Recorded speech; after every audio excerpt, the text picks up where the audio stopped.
So answer writing కదా, answer writing practice, అది group 1 APSC అయినా, టీజీపీఎస్సి అయినా, యూపీఎస్సి అయినా, ఇంకే పబ్లిక్ సర్వీస్ కమిషన్ కండక్ట్ చేసి మెయిన్స్ ఉన్నాయి అంటే answer writing is very very crucial కదా, అవునా కదా? That is going to decide your service. అసలు మీకు ఏ సర్వీస్ రాబోతుంది అనేది డిసైడ్ కూడా చేస్తుంది. ఎందుకంటే ఏపీఎస్సి ఉందా ఇంటర్వ్యూ? I don't know. టీజీపీఎస్సికి అయితే తీసేశారు కదా ఇంటర్వ్యూ. సో ఇంటర్వ్యూ లేదు. It's all dependent on your answer writing. మీరు ఎంత బాగా ఆన్సర్ రాస్తే అంత బాగా స్కోర్ వస్తుంది. అంత మంచి స్కోర్ వస్తేనే మంచి సర్వీస్. నాకు టీసీ కావాలి అంటే మన మార్క్స్ కూడా అంతే ఉండాలి.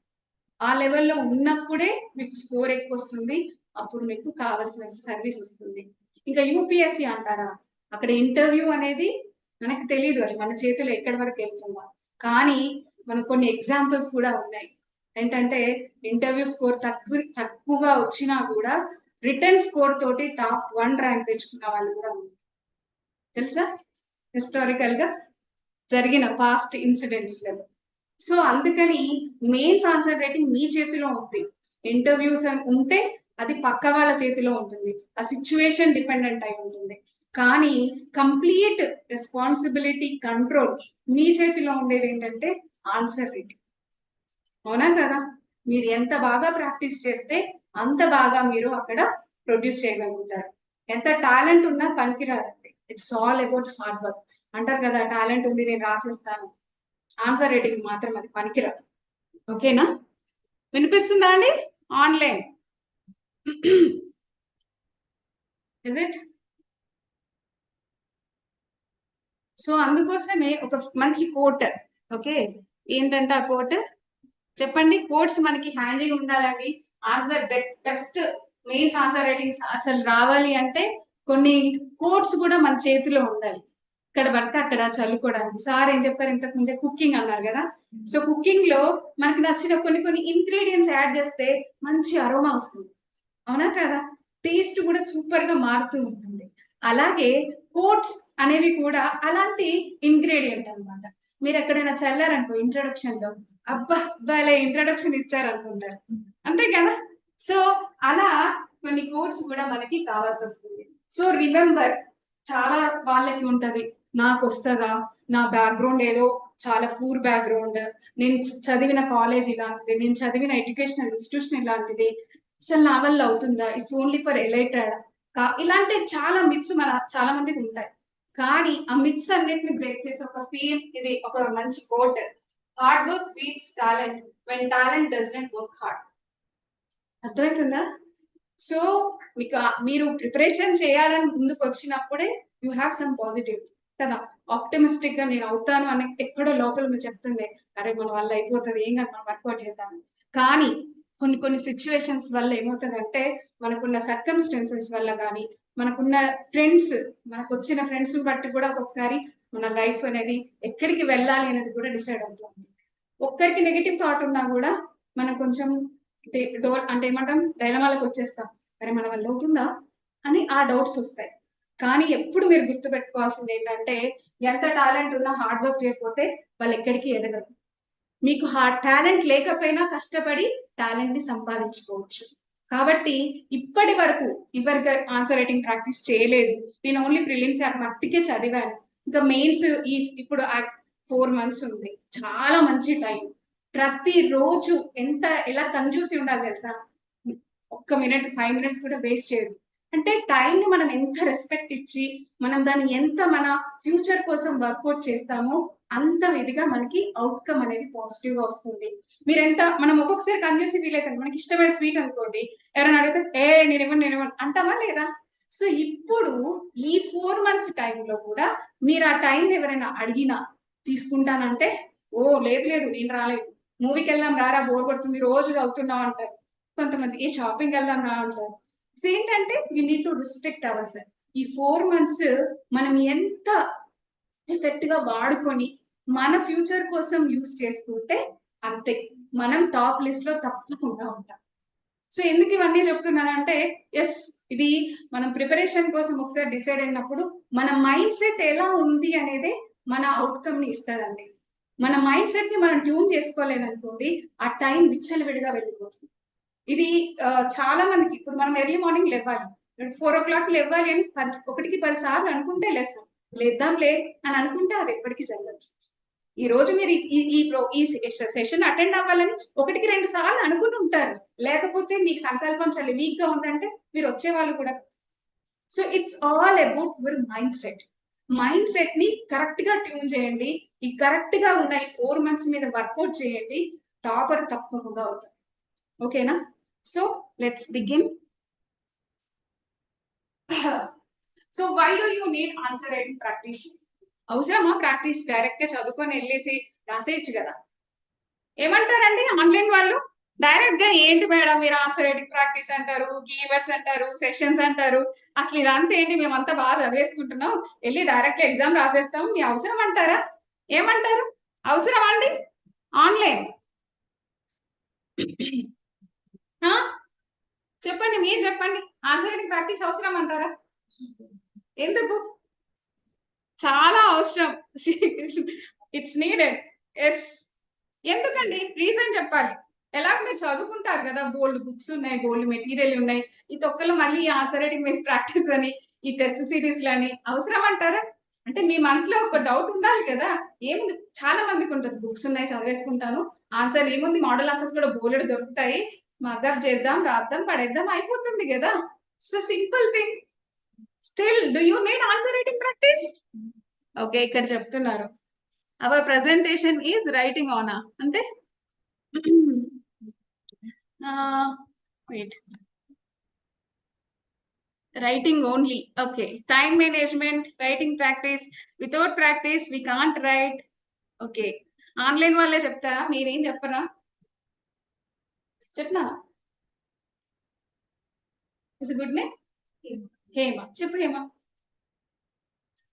ఎందుకు కావాలి మనకి ఆన్సర్ రైటింగ్ ప్రాక్టీస్? మీ దగ్గర ఏదో ఒక రీజన్ ఉంటుంది కదా. ట్రై చేశారా ఎప్పుడైనా answer rights? Very good. Time management అంటాం దాన్ని. సో మనకి ఇచ్చిన క్వశ్చన్ కి తగ్గట్టుగా కంటెంట్ ని మనకిచ్చిన టైం, మనకు ఒక టైం అలొకేట్ చేశారు.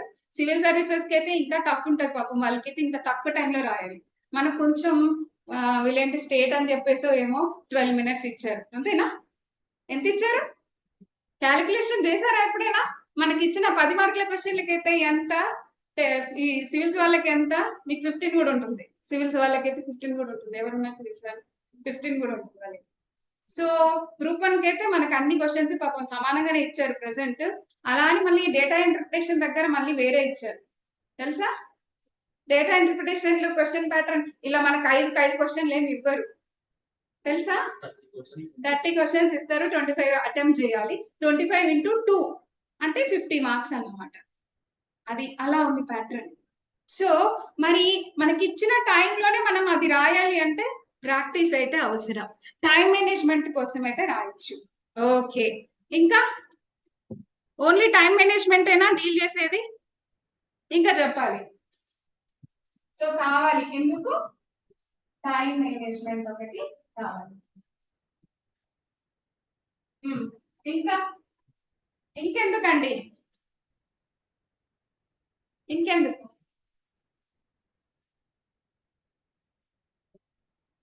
ఇంకా దేనికి కావాలి ఆన్సర్ రైటింగ్? Only time. మరి అట్లయితే బుక్స్ లో ఆన్సర్స్ ఉంటాయి కదా, కంటెంట్ ఉంటుంది కదా, టైం పెట్టుకొని ఇంత ఇండికేటర్ చూసుకుంటూ రాసేస్తే సరిపోతుంది కదా. ఇంకా ఒక్క టైం మేనేజ్మెంట్ అయినా మనకి ఆన్సర్ రైటింగ్ ప్రాక్టీస్ కోసం చెప్పండి. Keywords. Okay, what you mean by keywords? అంటే ఇక్కడ కనెక్షన్ చేయండి. మీరు కీవర్డ్స్ అని ఒక సింగిల్ వర్డ్ చెప్పేస్తే సరిపోదు, కనెక్ట్ చేయండి. తక్కువ ప్లేస్ లో ఎక్కువ అంటే కన్సైజింగ్, అంటే కన్సైజ్ గా రాయడం ఎలా అనేది ఒక ప్రాక్టీస్ చేయాలి. Art of writing concise. ఓకేనా? అదే కదా. ఓకే, ఇంకా సరే, మన దగ్గర బోర్డు ఇంత కంటెంట్ ఉంటది, కానీ ఎక్కువ పాయింట్స్ రాయాలి అంటే దాన్ని కుదించి రాయాలి. కుదించి విత్ ఇన్ ద టైమ్ లో రాయాలి. సెకండ్. ఇంకా మీరు ఆలోచించాలి, ఎందుకంటే ఆలోచించినప్పుడే మీరు ఆహా మనం ఇలా రాయాల ఆన్సర్స్, మనకి ఇందుక అవసరమైందని మీకు తెలిసినప్పుడు మీ చదివే విధానం కూడా మారుతుంది. ఈవెన్ ఎస్సేస్ కూడా మనం అనుకుంటాం ఏంటి, కంటెంట్ ఇస్తే రాసేస్తాం అనుకుంటాం, అది కాదండి. థాట్ ప్రాసెస్ అనేది డెవలప్ అవ్వాలి. మన ఆలోచన విధానం అనేది కరెక్ట్ గా లేకపోతే మనం విత్ ఇన్ టైంలో చదవడం రాయడం ఎట్లా అనేది ప్రతి సబ్జెక్ట్ కి మనం ఇక అప్లై చేసినప్పుడు మనం చదివే విధానం మారుతుంది. The way we study, it will completely change. Speaker point of view అంటే చెప్పాలి, ఆన్లైన్ లో వాళ్ళు time management, mind control, writing skills మనకి అదర్స్ కి డిఫరెన్స్ కోచింగ్ తీసుకున్న దగ్గర ఉంటది మేడం. ఓకే, సో ఇక్కడ ఒక మాట చెప్పారు, దాన్ని చెప్పే విధానంలో చెప్తాను. ఇది ఒక రిలేటివ్ ఎగ్జామ్ అండి, అవునా కదా, పర్ఫెక్ట్ గా ఆన్సర్స్ రాయడానికి. ఓకే, జనరల్ గా ఇప్పుడు మనం అనుకున్నాం కదా, సేమ్ బుక్లు చదువుతాం, సేమ్ క్లాసులు వింటాం, సేమ్ అంత మెటీరియల్ ఉంటుంది, కానీ ఒకరికి టాప్ 1 ర్యాంక్ వస్తుంది, ఒకరికి ర్యాంక్ 50 వస్తుంది. ఎందుకు డిఫరెన్స్ వస్తుంది? గైడెన్స్ సేమ్ క్లాస్ అయి ఉండొచ్చు, బట్ స్టిల్ కూడా డిఫరెన్స్ వస్తుంది. ఎందుకు? అనాలిసిస్ అయి ఉండొచ్చు, మీరు తీసుకునే విధానం డిఫరెంట్ అయి ఉండొచ్చు, హార్డ్ వర్క్ లో మార్పు ఉండొచ్చు, చేంజ్ ఉండొచ్చు. ఇంకా వే ఆఫ్ ప్రెజెంటేషన్, ఒక్కరే సేమ్ కంటెంట్ ఉండొచ్చు, కానీ ప్రెజెంటేషన్ చేసే విధానంలో మార్పు ఉండొచ్చు. కొంతమంది పారాపారాల్ని రాసి ఉండొచ్చు, కొంతమంది డయాగ్రమెటిక్ గా రాసి ఉండొచ్చు. సో ఇక్కడ మనకి ఎందుకు అవసరం అనంటే, మరి only it's not about knowledge accumulation, అంతే కదా, మనకు ఉంది కదా నాలెడ్జ్ అని తీసుకెళ్లి మొత్తం డంప్ చేయగలుగుతామా?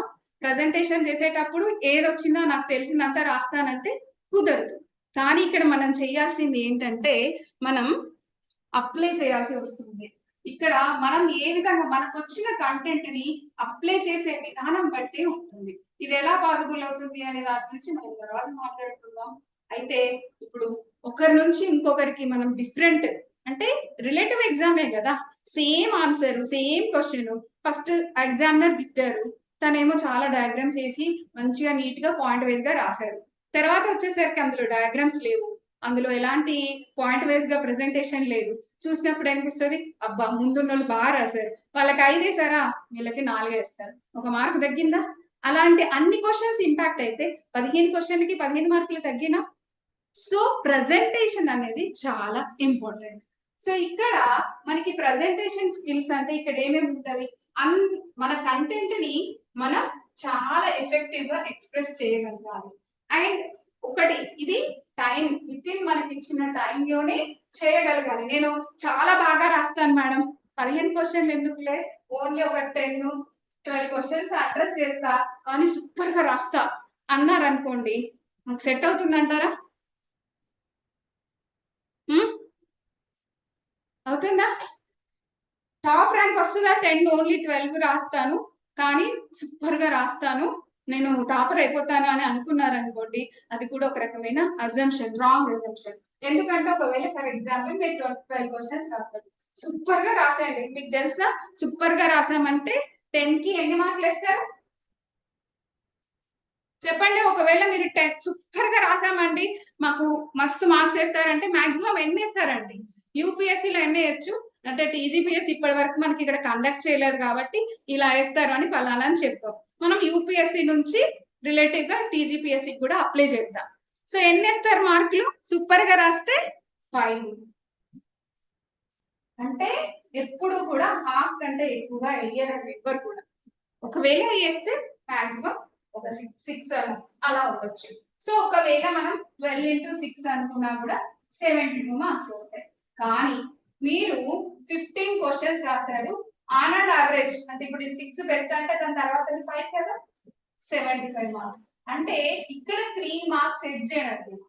అంటే మనం చెప్పుకోవడానికి ఎగ్జాంపుల్ ఒక్క 3 మార్క్స్ ఎడ్జ్ లాగా కనిపిస్తుంది, కానీ అలా అన్ని పేపర్స్ కి క్యుములేటివ్ గా తీసుకెళ్తే చేంజ్ వస్తుందా లేదా? అప్పుడు మనం వచ్చే సర్వీస్ లో మార్పు అన్ని ఎఫెక్ట్ అవుతాయి, అవునా కదా? సో అందుకే మన మైండ్ ఎప్పుడు ట్యూన్ చేసుకోవాలి. అది యూపీఎస్సీ అయినా, ఏపీఎస్సీ అయినా, టీజీపీఎస్సీ అయినా, ఎవరైనా సరే అన్ని క్వశ్చన్స్ నేను అడ్రస్ చేస్తాను. ఏదో ఒక్క మార్క్ వేసినా మన ర్యాంక్ మారిపోయే ఛాన్సెస్ చాలా ఉంటాయి. ఆ ఒక్క మార్క్ తోటి మనం ఎడ్జ్ దాటొచ్చు. లాస్ట్ అంటే ఉంటుంది కదా, ఇంత మార్క్ వచ్చిన వాళ్ళని సెలెక్ట్ చేశారంటే ఆ ఒక్క మార్క్ తోటి మనం అటు వెళ్ళొచ్చు, ఆ ఒక్క మార్క్ తోటి ఇటు కిందికి కూడా వెళ్ళొచ్చు. మనం స్కూల్లో చదువుకునేటప్పుడు వెదర్ యూ బిలీవ్, మీరు గుర్తుందో లేదో, మీరు అలా చేశారో లేదో నాకు తెలియదు, కానీ రిమెంబర్ ఫ్రెండ్స్ ఉంటారు కదా, స్లిప్ టెస్ట్లు పెడతారు, యూనిట్ టెస్ట్లు పెడతారు కదా, గుర్తుందా? మర్చిపోయారా? స్లిప్ టెస్ట్ లో మన ఫ్రెండ్ కి ఒక్క మార్క్ ఎక్కువ వచ్చింది, ఒక్క మార్క్ వచ్చింది, నాకు హాఫ్ మార్క్ వేయడా సార్, ప్లీజ్ సార్ ఒక హాఫ్ మార్క్ ఏంటి సార్, హాఫ్ మార్క్ ఏంటి సార్. మీరు చేశారో లేదో కానీ నేనైతే చాలా సార్లు ఆ ఫీలింగ్ ఉండేది అనమాట. హాఫ్ మార్క్ సార్, ఎందుకు సార్ సీఎం రాసిన సార్, నాకెందుకు ఇంకా హాఫ్ మార్క్ వేయలేదు అంటే ఆ ఫీలింగ్ ఇక్కడ కూడా అప్లై అవుతుంది, ఇక్కడ కూడా అప్లై చెయ్యాలి. మనం అలా ఫీల్ అయినప్పుడే మన ఆన్సర్స్ చాలా బాగా రాస్తాం. మనం ఏ ఒక్క క్వశ్చన్ వదిలేనప్పుడే మనకి సాటిస్ఫాక్షన్ వస్తుంది, yes I did my job very well. నీ ఆ ఫీలింగ్ రావాలి అంటే మీ మైండ్ లో ట్యూనింగ్ ఇది చేసుకోవాలి. ఎస్, నా ఆన్సర్స్ అందరికన్నా బెస్ట్ గా ఉండబోతున్నాయి అండ్ నేను అన్ని ఆన్సర్స్ రాస్తాను అండ్ నాకు ఇచ్చిన టైంలోనే రాస్తాను. ఓకేనా? ఎందుకంటే ఇది ఒక రిలేటివ్ ఎగ్జామ్. ఎందుకు? నేను రాసిన ఆన్సర్ కి తర్వాత వాళ్ళకి నా వల్ల తక్కువ రావచ్చు, నా వల్ల ఎక్కువ కూడా రావచ్చు. నేను సరిగ్గా ప్రెజెంటేషన్ చేయలేదనుకో పక్కడికి ఆబ్వియస్లీ ఎక్కువ మార్కులు వస్తాయి, అప్పుడు వాళ్ళే విన్నర్స్ అవుతారు. సో అందుకని అందరికంటే ద బెస్ట్ నేను రాయాలి. అండ్ నేను చెప్పారు కదా ఇంతకు ముందు, కన్సైజ్ గా, అంటే ఎన్ని ఎక్కువ పాయింట్స్. అండ్ యూపీఎస్సీ అయినా సరే, తెలంగాణ ఏదైనా సరే, ఎక్కువ పాయింట్స్ రాసిన వాళ్ళకి వాల్యూ ఎక్కువ ఉంటుంది, అంటే మార్కులు ఎక్కువ ఇస్తారు. 1 2 3 4 5 6 మనం 10 పాయింట్లు ఎక్కువ రాసాము, పక్క వాడు ఒక 6 పాయింట్స్ రాశారు అనుకోండి, ఎలా పాసిబుల్ అవుతుంది? వాళ్ళ 6 మనం 10 ఎట్లా రాస్తాం? ఎలా రాస్తామంటే దాన్ని కన్సైజ్ చేసి రాయగలిగితే ఆటోమేటిక్ గా మనకి స్కిల్స్ వస్తాయి. అంతేకాదు దీంట్లో కావాల్సినంత డయాగ్రామ్స్ ఎక్కడెక్కడ పాసిబుల్ అయితే అక్కడక్కడ మనం అప్లై చేస్తే ఇంకా మనం చేయగలుగుతాం అన్నమాట. సో మన ప్రెజెంటేషన్ స్కిల్స్ లో మనం ఏవేవి ఫాలో అవ్వాలి? Okay, hand writing. చాలా మంది చెప్తారు హ్యాండ్ రైటింగ్ ఎట్లా రాసినా ఏం కాదు, ఎట్లా రాసినా ఏం కాదు. హ్యాండ్ రైటింగ్ అనేది లెజిబుల్ గా ఉంటారు. So it's not beautiful, at least చదివితే అర్థం కావాలి.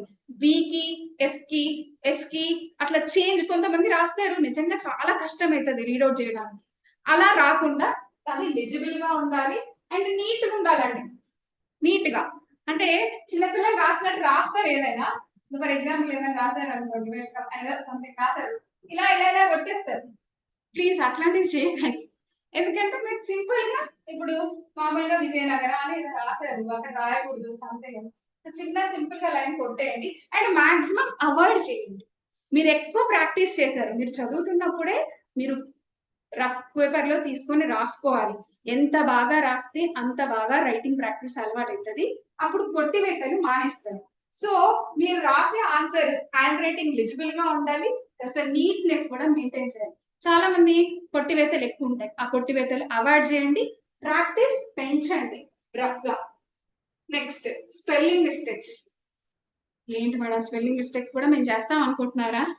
తెలుగైనా చేస్తారండి, ఇంగ్లీష్ అయినా చేస్తారండి.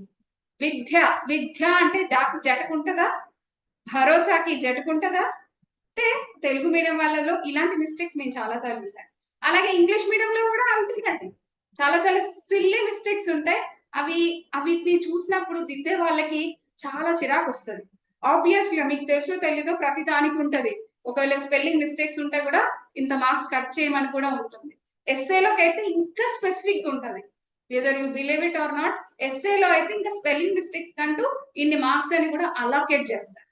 కాబట్టి స్పెల్లింగ్ మిస్టేక్స్ రాకుండా చూసుకోండి. Next sentences. సో చాలా మందికి బిగ్ బిగ్ సెంటెన్సెస్ అంటే చాలా ప్రేమ ఎక్కువ ఉంటదండి.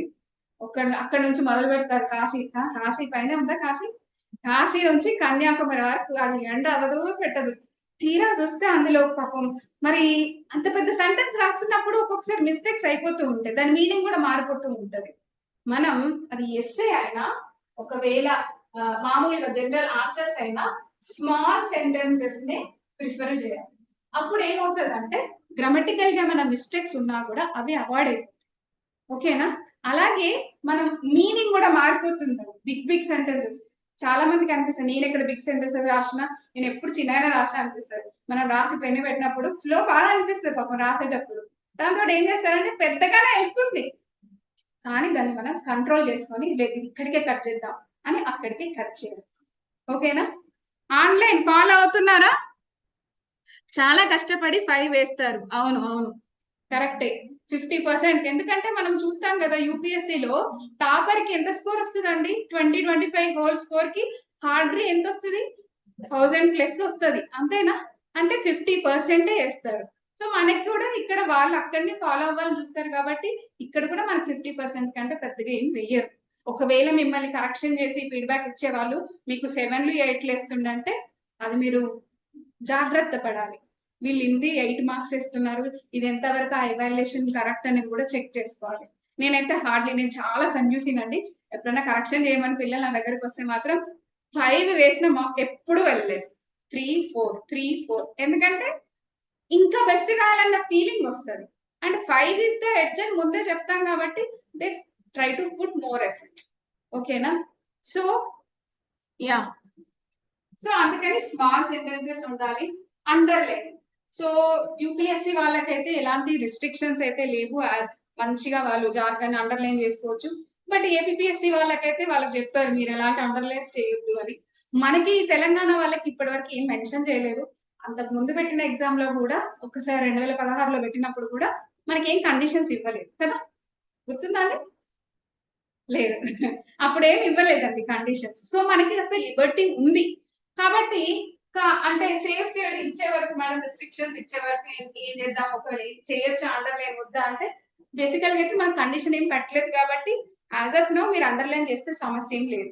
లేదు మాకు భయంగా ఉంది, అది ఆన్ ది స్పాట్ రాకపోవచ్చు అలవాటు, అలా అనుకున్నప్పుడు మీరు ఏం చేస్తారంటే ఈ అండర్లైనింగ్ ది పాసిబుల్ అయితే కట్ చేయగలిగితే చేసి ఓన్లీ హైలైట్ చేసేటట్టు రావాలి.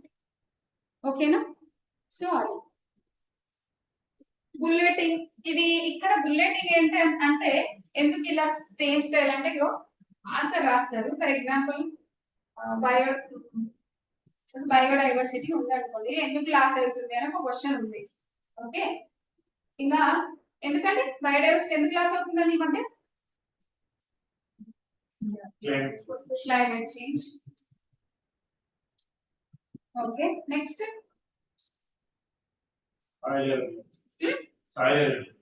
Soil erosion, loss of habitat. ఉన్న ప్లేస్ లేకుండా మనకి తీసేసుకున్నాం కదండి పాపం ఎక్కడ ఉంటాయి. సో ఒకరేమో ఆరో మార్క్ చేస్తారు, తర్వాత ఇలా పెడతారు, తర్వాత అంటే పెడితే ఒకటి స్టైల్ పెట్టండి, లేదంటే 1 2 3 4 నంబర్లు వేసుకోండి.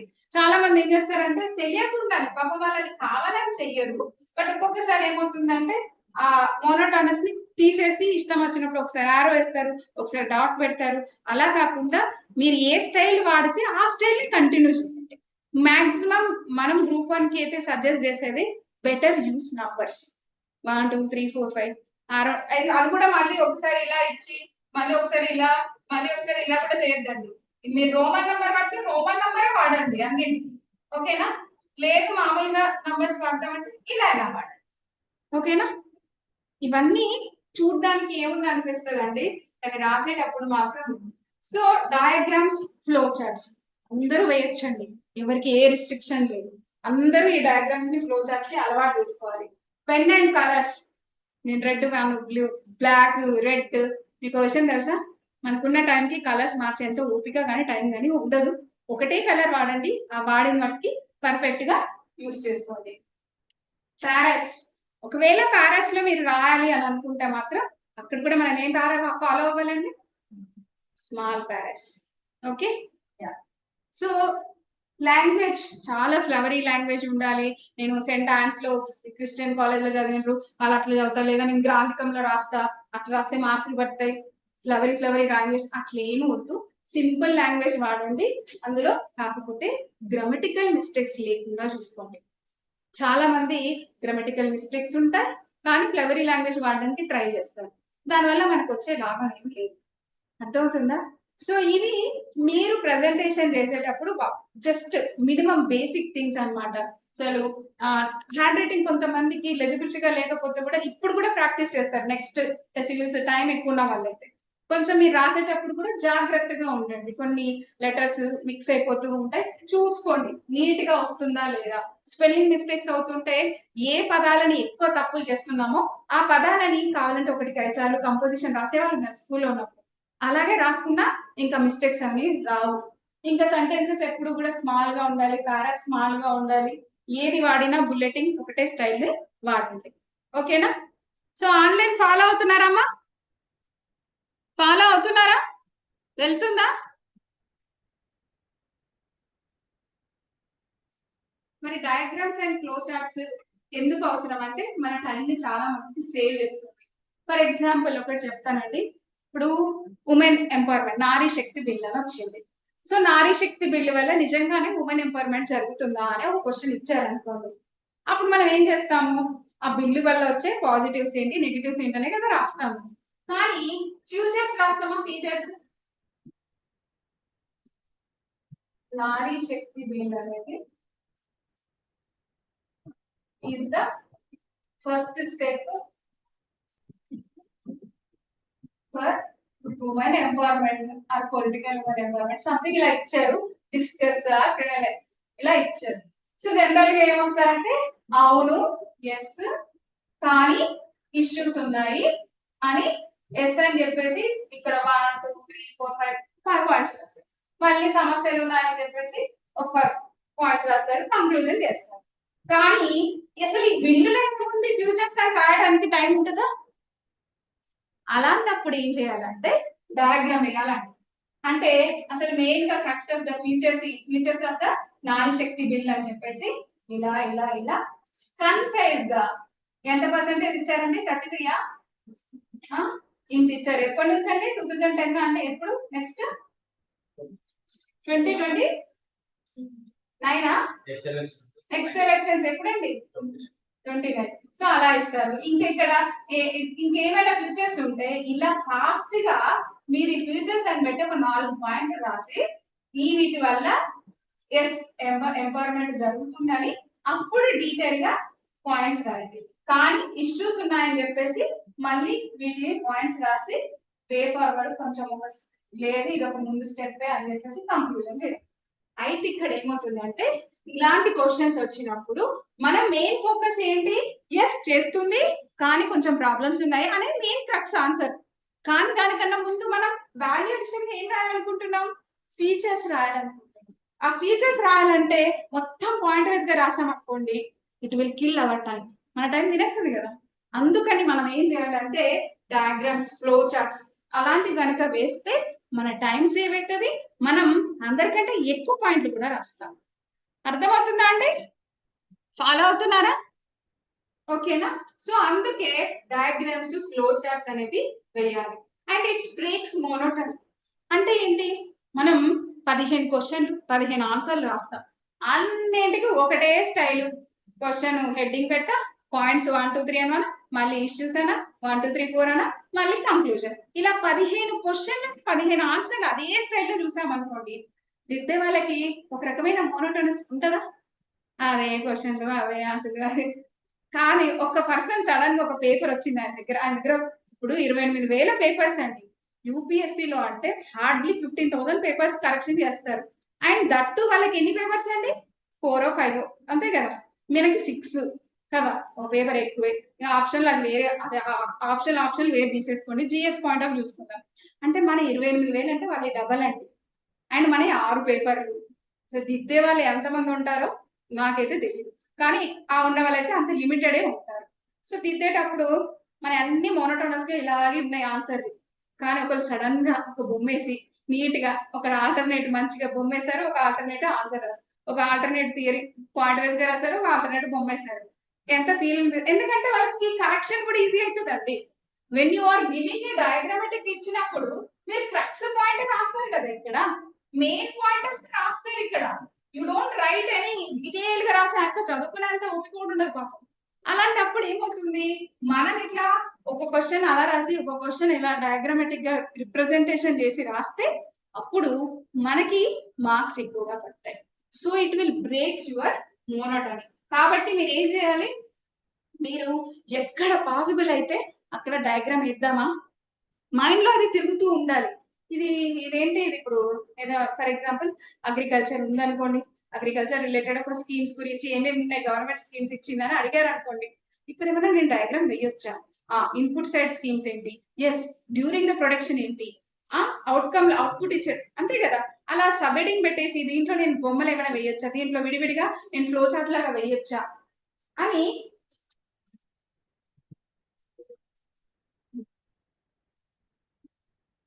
అని మనం ఇప్పుడు కనుక ఆలోచిస్తే, చదివేటప్పుడే ఆలోచిస్తే మనం అలా ప్రిపేర్ అవుతాం. అప్పుడు ఆటోమేటిక్ గా మన ఆన్సర్ రైటింగ్ స్కిల్స్ ఇంప్రూవ్ అవుతాయి. It helps explain difficult topics.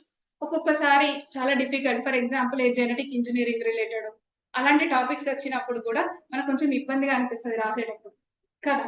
So వీటిని కాస్త డయాగ్రామాటిక్ గా వేసి ఇలా ఇలా అంటే ఎక్స్ప్లెనేషన్ ఇచ్చేటప్పుడు ఇలా చూపిస్తూ రాసామనుకోండి, అప్పుడు కూడా వాళ్ళ కరెక్షన్ చేసే వాళ్ళకు అది ఈజీగా ఉంటుంది. It provides summary of information in the answer. Obviously కదా, మనం అంత డీటెయిల్ గా రాయకుండా ఆ సమ్మరీని రాస్తాం కాబట్టి అది ఎక్కువగా మన క్వాలిటీ, ఆన్సర్ క్వాలిటీని కూడా పెంచుతుంది అనమాట. ఇంకా టేబుల్స్. టేబుల్స్ అంటే ఏం టేబుల్స్ అండి, మీకు తెలుసు కదా, అగ్రికల్చర్ లో ఎక్కువ ఎక్కువ మనకి ఎకానమీలో రావచ్చు.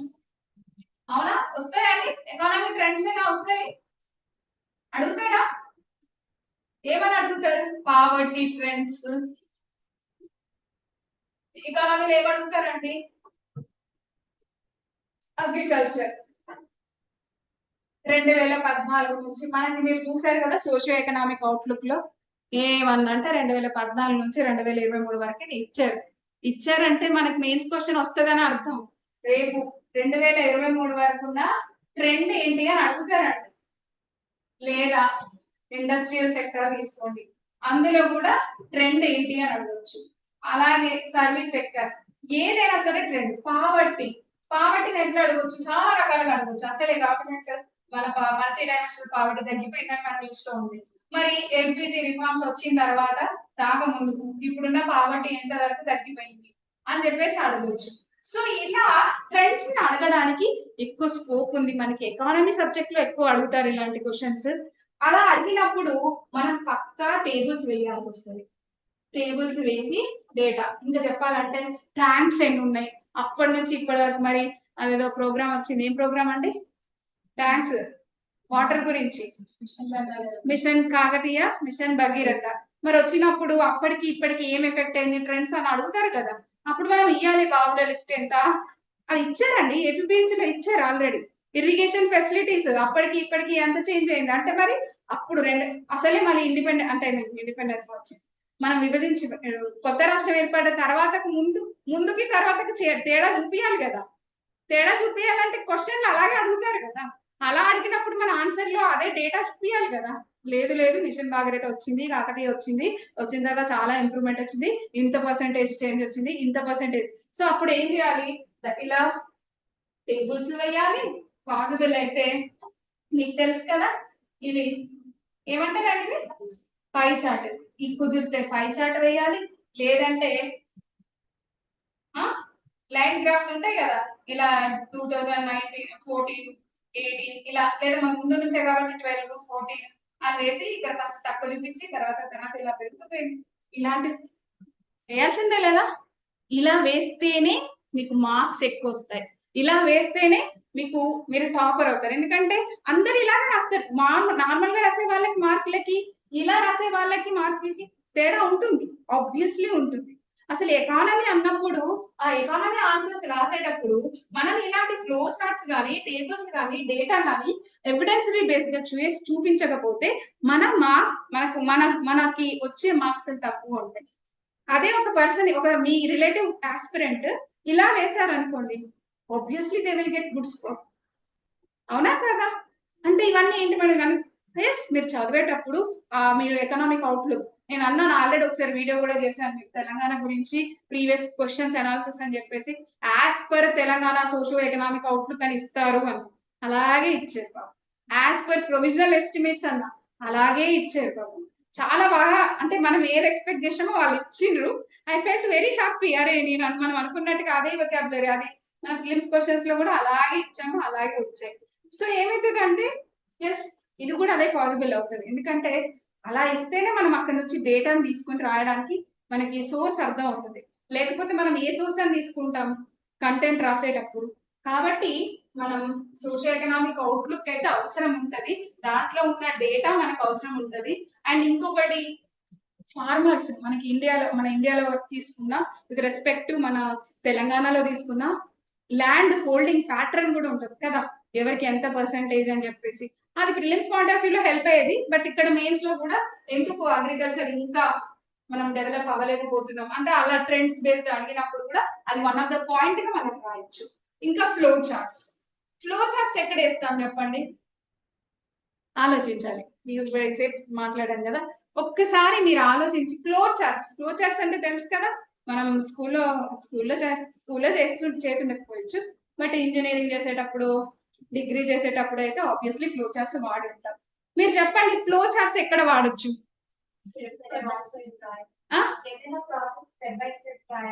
ఓకే, ఏదైనా ప్రాసెస్ స్టెప్ బై స్టెప్ రాయడానికి. మరి మన ఈ కాంపిటేటివ్ ఎగ్జామ్ లో ఎక్కడ హెల్ప్ అవుతుంది?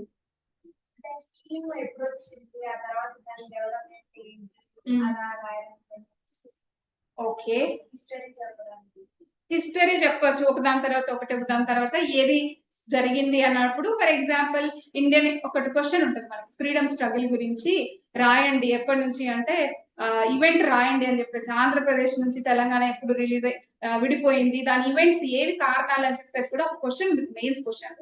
సో అలాంటప్పుడు మనం ఆ ఈవెంట్ రాయాలంటే మొత్తం రాసే ముందు మనం ఒక చిన్న ఫ్లో చార్ట్ వేయచ్చు కదా, ఏది నుంచి ఏది జరిగింది. ఇప్పుడు వందే మాత్రం మూవ్మెంట్ జరిగింది అంటే మీకు తెలంగాణ మూవ్మెంట్ వచ్చినప్పుడు రాసుకోవడానికి ఆ ఫ్లో చార్ట్లు ఎక్కువగా హెల్ప్ అవుతాయి. ఇంకా అది మీరు అప్లై చేయాలి, అంటే అది అన్లెస్ అంటే యూ పుట్ ఎఫర్ట్, మనకి ఫ్లో చార్ట్ అంత ఈజీగా రావు. To explain stages in history time line related we can use. అవును, కమ్యూనలిజం అనుకోండి, phase 1, phase 2, phase 3 అని అక్కడ కూడా డయాగ్రామ్ వేసుకోవచ్చు. ఓకే, ఇంకా compare. Okay, poverty vicious cycle వేయచ్చా? చైల్డ్ మ్యారేజెస్ ఎందుకు జరుగుతున్నాయి, కాజెస్. సొసైటీ పార్ట్ తీసుకున్నప్పుడు మనం కాజెస్ గురించి మాట్లాడుకుంటాం. కాజెస్ ఏమై ఉంటాయి చైల్డ్ మ్యారేజెస్ జరగడానికి, పావర్టీ ఉండడానికి ఏం కారణాలు అయి ఉంటాయి? మనం అది ఒక విషియస్ సైకిల్, విషవలయం రాసుకోవచ్చా అండి? ఎట్లా చెప్పండి, మీరే చెప్పాలి. పావర్టీకి ఒక విషియస్ సైకిల్ అంటాం, ఎట్లా?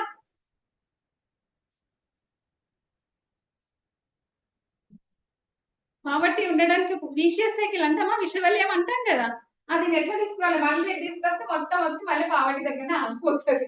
ఎలా? పావర్టీ ఉందనుకోండి, పావర్టీ ఉంటే ఏం చేస్తారు జనరల్ గా? డే అండ్ నైట్ వర్క్ చేస్తారా? ఓకే, ఎడ్యుకేషన్ లేకపోవడం. ఫస్ట్ ఆఫ్ ఆల్ పావర్టీకి పాపులేషన్ కూడా సంబంధం ఉంది, no proper food and education కదా. ఈవెన్ మనం పావర్టీని పాపులేషన్ కి కూడా కనెక్ట్ చేసుకోవచ్చు. ఒకవేళ పాపులేషన్ మీరు కనెక్ట్ చేస్తే చేయండి, లేకపోతే లేదు. పాపులేషన్ ఎందుకు? More children, more hands to work, అంతేనా కదా. తర్వాత మరి వీళ్ళు ఇంతమంది ఉన్నప్పుడు వాళ్ళు వర్క్ కోసమే పుట్టినప్పుడు వాళ్ళకి ఫుడ్ కానీ, హెల్త్ కానీ, ఎడ్యుకేషన్ కానీ ఉంటుందా? ఇవన్నీ కూడా ఉండవు. ఇవన్నీ లేనప్పుడు వాళ్ళకి స్కిల్స్ ఉంటాయా? స్కిల్స్ ఉండవు. స్కిల్స్ లేనప్పుడు వాళ్ళకి వచ్చే ఎంప్లాయ్మెంట్ ఏ ఎంప్లాయ్మెంట్ ఉంటుంది? Daily wages. దాన్ని ఏమంటాం? Unorganised employ. అంటే వాళ్ళకి ప్రాపర్ గా సోషల్ సెక్యూరిటీ అనేది ఉంటుంది. సో ఈ ఎంప్లాయ్మెంట్ వాళ్ళకి వచ్చే వేజెస్ కూడా తక్కువే. లెస్ వేజెస్ వచ్చినప్పుడు ఆబ్వియస్లీ మనం పెట్టే ఖర్చులకి వాటికి పెట్టి మళ్ళీ పోయి పావర్టీ. సో ఒకవేళ మనకి క్వశ్చన్ ఇలాంటిది వచ్చినప్పుడు మనం ఆన్సర్ రాసి చెప్పి ఎక్స్ప్లెయిన్ చేసే బదులు ఇలాంటి ఒక ఫ్లో చార్ట్ వేసామనుకోండి, మనకు మార్కులు ఎక్కువ వస్తాయి కదా. ఎంత క్లారిటీగా ఉంటుంది, ఎవరో చెప్పాల్సి, మనం ఎన్ని పాయింట్లు రాసినా ఇబ్బంది, ఒక్కొక్కసారి ఒక పిక్చర్ ఇస్తుంది. ఒకసారి అంటారు కదా, ఒక్కొక్కసారి మనకు అర్థం కాని కూడా బొమ్మను చూస్తే అర్థమైపోతుంది, అలాంటి మీనింగ్ ఇస్తుంది. అలాంటి క్వశ్చన్స్ కి మాత్రమే వాడాలి. అర్థమవుతుందా? అలాంటి క్వశ్చన్స్ కి మాత్రమే వాడాలమ్మా. ఎందుకంటే ఎక్కడ పడితే అక్కడ రాస్తాను, ఎక్కడ పడితే అక్కడ ఫ్లో చార్ట్ వేస్తాను, ఎక్కడ పడితే అక్కడ అది పాసిబుల్ కాదు. ఎందుకంటే వీటికన్నిటి ఒక స్పెసిఫిక్ ఉంటాయి కొన్ని క్వశ్చన్స్. ఆ క్వశ్చన్స్ కి మనం ముందుగానే ప్రాక్టీస్ చేయాలి. నేను వెళ్ళి ఆన్ ది స్పాట్ ఎగ్జామ్ లో రాసేస్తాను, అక్కడే ట్రై చేస్తానని అనుకోవద్దు. ఒకవేళ అలా చేస్తే ఒక్కొక్కసారి బ్లండర్ అవుతుంది. ఎందుకంటే అది మనం కరెక్ట్ గా ప్రొడ్యూస్ చేయలేకపోతే ఆన్సర్ షీట్ అంతా గందరగోళం అయిపోతుంది. సో మనం ముందుగానే ప్రాక్టీస్ చేసుకోవాలి. ఏ క్వశ్చన్స్ కి నేను ఫ్లో చార్ట్ వేసుకోను, ఏ క్వశ్చన్స్ కి నేను డేటా రాసుకోవాలి, ఏ క్వశ్చన్స్ కి నేను ఇలాంటి ఏమంటారు ఈ టేబుల్స్ ప్రిపేర్ చేసుకోవాలి అని ముందు నుంచే మనం ప్లాన్డ్ గా ఉంటే అప్పుడు మనకి ఆటోమేటిక్ గా మన ఆన్సర్ రైటింగ్ స్కిల్స్ మారిపోతాయి. And dos and don'ts, neat and proper size. కొంతమంది వేస్తారండి బొమ్మలు, అవి ఒక పేజ్ మొత్తం నిండిపోతుంది. కొంతమంది వేస్తారు ఇంతే వేస్తారు, అది అర్థం కూడా కాదు. అలా కాబట్టి ప్రాక్టీస్ చేయండి, నీట్ గా చేయండి, proper size. And practice before మీరు ఆ క్వశ్చన్ కి రాయాలని, అలాంటి క్వశ్చన్స్ కి రాయాలని మీరు అనుకుంటే ముందుగానే ప్రాక్టీస్ చేసుకోండి. సో దట్ మీరు ఎగ్జామ్ లో రాసేటప్పుడు అలాంటి ప్రాబ్లం రాదు. లేబుల్ డయాగ్రామ్స్, ఇప్పుడు మనం ఏదైనా ప్రోడక్ట్ కొన్నప్పుడు ప్రధానికి లేబుల్ ఉంటుంది కదా, అలాగే మనం ఒక బొమ్మ వేసాం, మరి పావర్టీ విషియస్ సైకిల్ అని తెలియాలి కదా. కాబట్టి ప్రతిసారి మీరు అలాంటి పిక్చర్ ఏదైనా వేసినప్పుడు శాంతంగా ఒక బాక్స్ కొట్టేసేసి కాబట్టి విషియస్ సైకిల్ ఫిగర్ అని బొమ్మ అని పెట్టేసి ఇక్కడ ఇలా వెయ్యాలి. లేకపోతే పాపం మరి చాక్లెట్ లో బిస్కెట్ లో వాళ్ళకి అర్థం. Okay, draw diagrams in a box. ఒక బౌండరీ తీసుకుంటే మీరు మిగతా కంటెంట్ ఒకవేళ రాయాలనుకున్నా టైమ్స్ ప్లేస్ అయిపోదంటే రాయొచ్చు. ఓకేనా? అండ్ పెన్సిల్, ఇది కష్టం అండి, మీకు పాసిబుల్ అయితే చెయ్యండి, బట్ నాకైతే పాసిబుల్ కాలేదు. మీకు ఒకవేళ పెన్నుతో నీట్ గా పెన్నుతో చేయగలిగినా చాలు. ఎందుకంటే పెన్సిల్ తీసి రాసి, అంటే పెన్సిల్ తో ప్రాక్టీస్ చేసే వాళ్ళు కూడా ఉంటారు. మీరు చేయగలిగితే చెయ్యండి, ఎందుకంటే అదంతా తప్పుపోతే రబ్ చేసుకోవచ్చు. కానీ ఆ టైం సరిపోదు అనుకున్న వాళ్ళు మాత్రం పెన్నుతో బాగా ప్రాక్టీస్ చేసుకోండి. ఓకేనా? సో బెస్ట్ ఆన్సర్, అసలు బెస్ట్ ఆన్సర్స్ రాయాలంటే ఫస్ట్ ప్రియారిటీ ఏంటి? ఫస్ట్ మన దగ్గర అందరి దగ్గర అయితే కంటెంట్ ఉంటుంది మినిమం కదా. అందరూ ప్రిలిమ్స్ ప్రిపేర్ అయ్యారు అంటే you have minimum basic knowledge అయితే ప్రతి ఒక్కరి దగ్గర ఉంటుంది, ప్రతి ఒక్కరి దగ్గర ఆ కంటెంట్ ఉంటుంది. కానీ ఆ కంటెంట్ ని మనం కీవర్డ్ కి సరిపడా మనం ప్రిపేర్ చేసుకోవాలి. ఓకేనా?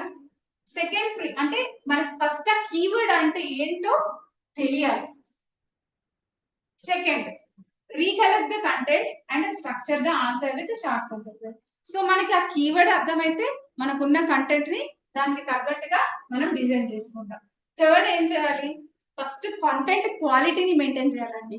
నేను ఆతృతగా 10 నిమిషాల్లోనే రాసేయాలి అని కంటెంట్ క్వాలిటీని తగ్గించేసి ఓన్లీ నేను టైంలోనే మేనేజ్ చేద్దామని ఫస్ట్ ట్రై చేయకూడదు.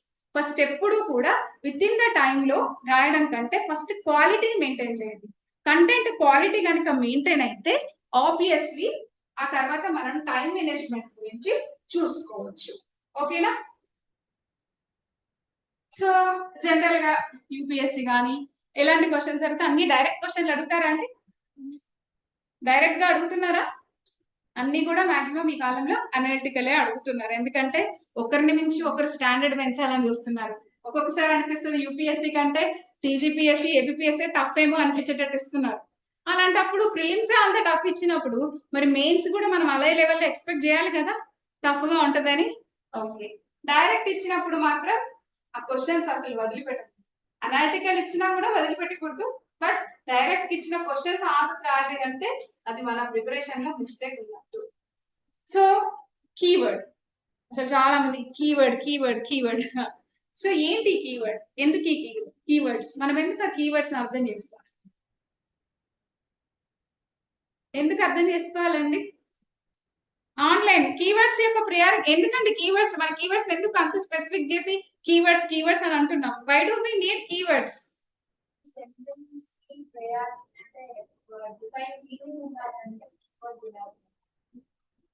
ఓకే, అదొక మీరు జనరలైజ్డ్ గా చెప్తున్నారు. అసలు కీవర్డ్ యొక్క పర్పస్ ఏంటి? మనం ఒక క్వశ్చన్ లో ఈ కీవర్డ్ ఇంపార్టెంట్, ఈ కీవర్డ్ ని బేస్ చేసుకో అంటే నేను చెప్పకూడదు, అందుకే మిమ్మల్ని అడుగుతున్నాను. Demand of the question. Yes, అసలు ఈ కీవర్డ్ ని బట్టి అసలు ఆ క్వశ్చన్ లో ఏం అడుగుతున్నారు? వాళ్ళు ఏం ఎక్స్పెక్ట్ చేస్తున్నారు మన నుంచి అనేది మనకు ఆ కీవర్డ్ ద్వారా తెలుస్తుంది. ఒకవేళ ఆ కీవర్డ్ గురించి క్లారిటీ మనకు లేదనుకో, మనకు నచ్చినట్టు రాసేయచ్చు కదా. కానీ వాళ్ళకంటూ ఒక హింట్ ఉంటుంది, వాళ్ళకి ఎక్స్పెక్టేషన్ ఉంది. ఓకే, నేను ఈ క్వశ్చన్ అడిగానంటే వీళ్ళు ఈ కంటెంట్ రాయాలి తప్పకుండా. కానీ మనం అలా కాకుండా మనకు నచ్చినట్టు, ఇప్పుడు అగ్రికల్చర్ ఉంది, అగ్రికల్చర్ అనేది మనకి టెక్నాలజీ అనేది అవసరమా లేదా అనే క్వశ్చన్ ఇచ్చారనుకోండి, అవసరం అనేది మనం ఎక్స్పెక్ట్ చేస్తారు వాళ్ళు. కానీ క్రిటికల్లీ డిస్కస్ అనో అన్నప్పుడు వాళ్ళకి ఇంక ఎక్స్పెక్టేషన్స్ ఉంటాయి. ఏంటంటే లాభాలతో పాటు కొన్ని సమస్యలు కూడా ఉన్నాయని మనం చెప్పాలనుకుంటాం. అర్థమవుతుందా? అందరికి టెక్నాలజీ పాసిబుల్? అందరు ఫార్మర్స్ కి టెక్నాలజీ ఫ్రెండ్లీ ఉంటారా? ఆ పాయింట్స్ మనం మెన్షన్ చేయాలని ఎక్స్పెక్ట్ చేస్తాడు ఎగ్జామ్. కానీ మనం అది చేయకుండా మనకు నచ్చింది, yes technology is very useful to the farmers, agriculture, drones useful అవుతాయి, ప్రిసైజ్ అని మీరు ఫుల్ పాజిటివ్ గా రాసుకుంటూ వెళ్ళారు. కానీ అది డిస్కస్ అని ఒక వర్డ్ ఇచ్చాడు. డిస్కస్ అంటే చర్చించండి, అంతే కదా. మనం డిస్కస్ చేస్తున్నాం, రండి చదువుకుందాం, డిస్కస్ చేద్దామని మన ఫ్రెండ్స్ అనుకుంటాం అనుకో. డిస్కస్ అన్నప్పుడు ఒకటే ఇష్యూ మాట్లాడతామా, దానికి తల తోక అన్ని మాట్లాడతాం కదా. ఆన్సర్ కూడా అంతే. వాళ్ళ వర్డ్ ఇచ్చారంటే నువ్వు డిస్కస్ చేయి మొత్తం, దాని పాజిటివ్స్ ఏంటి, నెగిటివ్స్ ఏంటి, నీ దగ్గర ఇంకేమైనా ఇన్ఫర్మేషన్ ఉంటే అది కూడా ఎడిషన్ చేసి పడి. అలా ఉంటది అనమాట. అంటే కీవర్డ్స్ అనేవి they will guide you. Okay, they will indicate you how to structure your answer. Me answer A structure గా ఉండాలి అని డిసైడ్ చేసేదే మీ కీవర్డ్. అర్థమవుతుందా? అంటే చాలా అందరు అంటారు, మేడం ఆ స్ట్రక్చర్ ఏంటి, ఆన్సర్ ఏంటి. ఎస్, కీవర్డ్స్ తెలియకుండా స్ట్రక్చర్ రాదండి. కీవర్డ్స్ మీద క్లారిటీ లేకపోతే మీరు రాసే ఆన్సర్ యొక్క స్ట్రక్చర్ అనేది కరెక్ట్ గా ఉండదు. సో మీకంటూ ఒక డైరెక్షన్ ఇస్తుంది, మీకు ఒక గైడ్ లా పనిచేస్తుంది. అందుకోసమే మీరు కీవర్డ్స్ యొక్క క్లారిటీ తెచ్చుకుంటే అప్పుడు వాళ్ళు ఏం అడుగుతున్నారు, నేనేం రాయాలి, సో నా దగ్గర ఉన్న కంటెంట్ ని ఆ కీవర్డ్ కి ఏమంటారు రిలేటెడ్ గా అప్పుడు మీరు కంటెంట్ రాస్తే మీకు మార్క్స్ వస్తాయి. చాలా మంది చెప్తూ ఉంటారు ఏంటంటే, సూపర్ గా రాసేసిన అబ్బా, అన్నిటికీ అన్ని అంశాలు రాసి పడేసి వచ్చిన, మార్కులు చూస్తే ఎక్కువ ఉండవు. ఎందుకుండవు? అన్ని క్వశ్చన్స్ కి అటెండ్ చేసిన, మరి అట్లయితే నేను టాపర్ కావాలి. కానీ నేను టాపర్ లిస్ట్ లో లేనే. అలా ఎందుకని ఉండొచ్చు? వాళ్ళు అడిగింది ఒకటి, మనం రాసింది ఒకటి. చాలా మంది ఆన్సర్ స్క్రిప్ట్స్ చూస్తామండి, మేము అడిగిన క్వశ్చన్ ఒకటి ఉంటుంది, వాళ్ళు రాసిన ఆన్సర్ ఒకటి ఉంటుంది.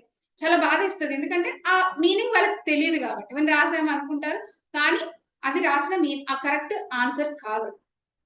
అర్థమవుతుందా? సో అందుకోసమే మనకి ఇక్కడ అంటే కీవర్డ్స్ తెలిసినప్పటికీ కూడా కొంతమంది దాన్ని ప్రాపర్ గా స్ట్రక్చర్ చేయలేకపోతారు. ఎందుకు చేయలేకపోతారు అంటే మనకు ప్రాక్టీస్ లేకపోవడం వల్ల. మనం ఎక్కువ ప్రాక్టీస్ చేస్తే మనకి ఒక 50-100 క్వశ్చన్లు ప్రాపర్ గా ప్రతి కీవర్డ్ కి రిలేటెడ్ ఆన్సర్స్ ప్రాక్టీస్ చేశారనుకోండి, 101 ఆన్సర్ నుంచి మీకు ఎవరు అవసరం లేదు గైడ్, మీరు ఆటోమేటిక్ గా రాసేస్తారు. కానీ ఆ ముందు ఒక 100 వర్డ్స్ 100 ఆన్సర్లు రాసినప్పుడు మీకు ఒక హెల్ప్ చేసే పర్సన్ అయితే కావాలి. అర్థమవుతుందా? సో అందుకోసమే ఈ కీవర్డ్స్ గురించినది క్లారిటీ అనేది మనకి అవసరం. సో మనకి మాక్సిమం క్వశ్చన్ లో కనిపించేవి ఏంటి అంటే, ఎలాంటి కీవర్డ్స్ చూసుంటారండి చెప్పాలి. ఎలాంటి కీవర్డ్స్ ని విని ఉంటారు మీరు ఎగ్జామ్ క్వశ్చన్ పేపర్స్ లో? ఇల్లుస్ట్రేట్, ఇంకా డిస్క్రైబ్, డిఫైన్. ఓకే, అది జనరల్ గా డిఫైన్ అని నిర్వచించమని అడుగుతున్నారు అంతే. ఓకే, ఇంకా చర్చించండి అంటే discuss. Okay, compare. Okay, general గా కంపేర్ చేయమని అడగడం అంతే. అది ఎగ్జామిన్. తెలుగులో పరిశీలించండి, చర్చించండి, వివరించండి. ఇది ఇల్లుస్ట్రేట్ అంటే ఏమన్నా విస్తృతంగా ఏమంటే ఎక్స్ప్లెయిన్ చేయండి, వర్ణించండి, సంథింగ్ అలా. డిస్క్రైబ్ అంటే వివరించండి, డిస్కస్ అంటే చర్చించండి, ఎగ్జామిన్ అంటే పరీక్షించండి, పరిశీలించండి. ఇంకా క్రిటికల్లీ, మళ్ళీ దీనికి తగిలించాలి క్రిటికల్లీ అని. ఓకే, ఇంకా బ్రీఫ్లీ అంటే చిన్నగా, దాని తర్వాత ఒక వర్డ్ ఉంటుంది మళ్ళీ. Briefly discuss, briefly elaborate, briefly assess. Okay, assess. ఇంకా critically analysis. Okay, differentiate, evaluate. Okay, analyse, examine, evaluate, explain. Okay, analyse అప్పట్లో బాగా వచ్చేది పాపం అనలైజ్. దీన్ని తీసి పడేసి వేరే వర్డ్ ఎక్కువ డిస్కస్ అని పెడుతుంది, లేకపోతే ఎగ్జామ్ అని పెడుతున్నారు తెలుసా. ఇలుసిడేట్, ఇలుసిడేట్ విన్నారా అండి? ఎలాబరేట్. ఇంకా అసలు చెప్తే లేదు, మనకి ఇష్టమైంది ఒకటి ఉంటది, ఎక్స్ప్లెయిన్. ఓకే, ఊరికి ఏమైనా ఉంటే కమెంట్ చేసేస్తా ఉంటారు అందరు, అవునా కదా? కమెంట్ చేస్తామా, కమెంట్ పాస్ చేస్తూ ఉంటాం కదా. కమెంట్ అనేది మరి క్వశ్చన్స్ లో కూడా వస్తూ ఉంటది. ఓకే, మరి ఇవన్నీ ఇన్ని రకాల పదాలు ఉన్నప్పుడు అన్నింటికి ఒకే రకంగా ఆన్సర్ రాస్తే సరిపోతుందా కదా? Obviously there should be some difference. ఇన్ని వర్డ్స్ ఉన్నాయి, ఇన్ని రకాలుగా దాన్ని క్వశ్చన్ లో పెడుతున్నారు అంటే వాటికంటే ఒక తరీకా ఉంటుంది. సో ఆ తరీకా మనకు తెలిస్తే మనం ఆన్సర్ రాసే దాంట్లో ఎక్స్పర్ట్ అయిపోతాం. ఓకేనా? సో ఎక్స్ప్లెయిన్ ఇట్స్ సింపుల్ గా ఉంది కదా. ఎక్స్ప్లెయిన్ అంటే, ఎక్స్ప్లెయిన్ అంటే ఏంటి? ఎక్స్ప్లెయిన్ చేయడం అంతే కదా.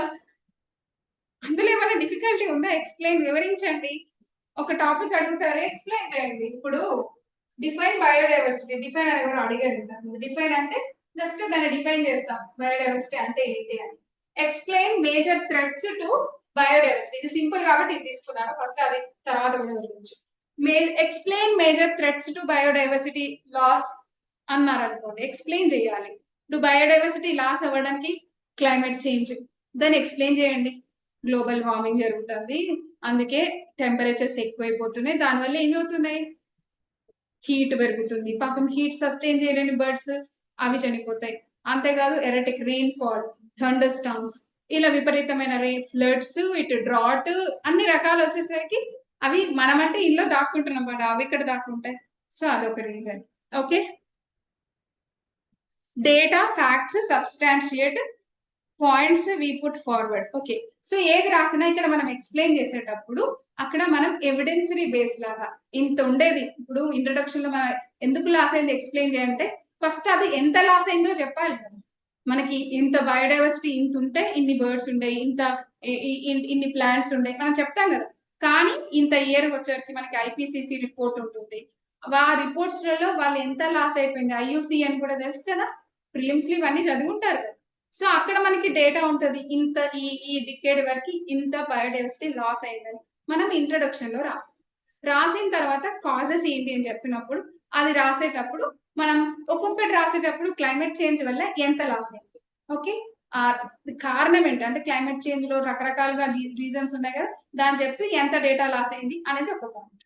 తర్వాత loss of habitat, for example elephants మనం చూస్తూ ఉంటాం, ఏంటి ఎలిఫెంట్స్ అంతా మనకి పొలాల్లోకి వచ్చేస్తున్నట్టు, రోడ్ల మీదకి వచ్చేస్తున్నట్టు మనం చూస్తూ ఉంటాం. కానీ అదే మనం ఎగ్జాంపుల్ లో కూడా రాయాలి.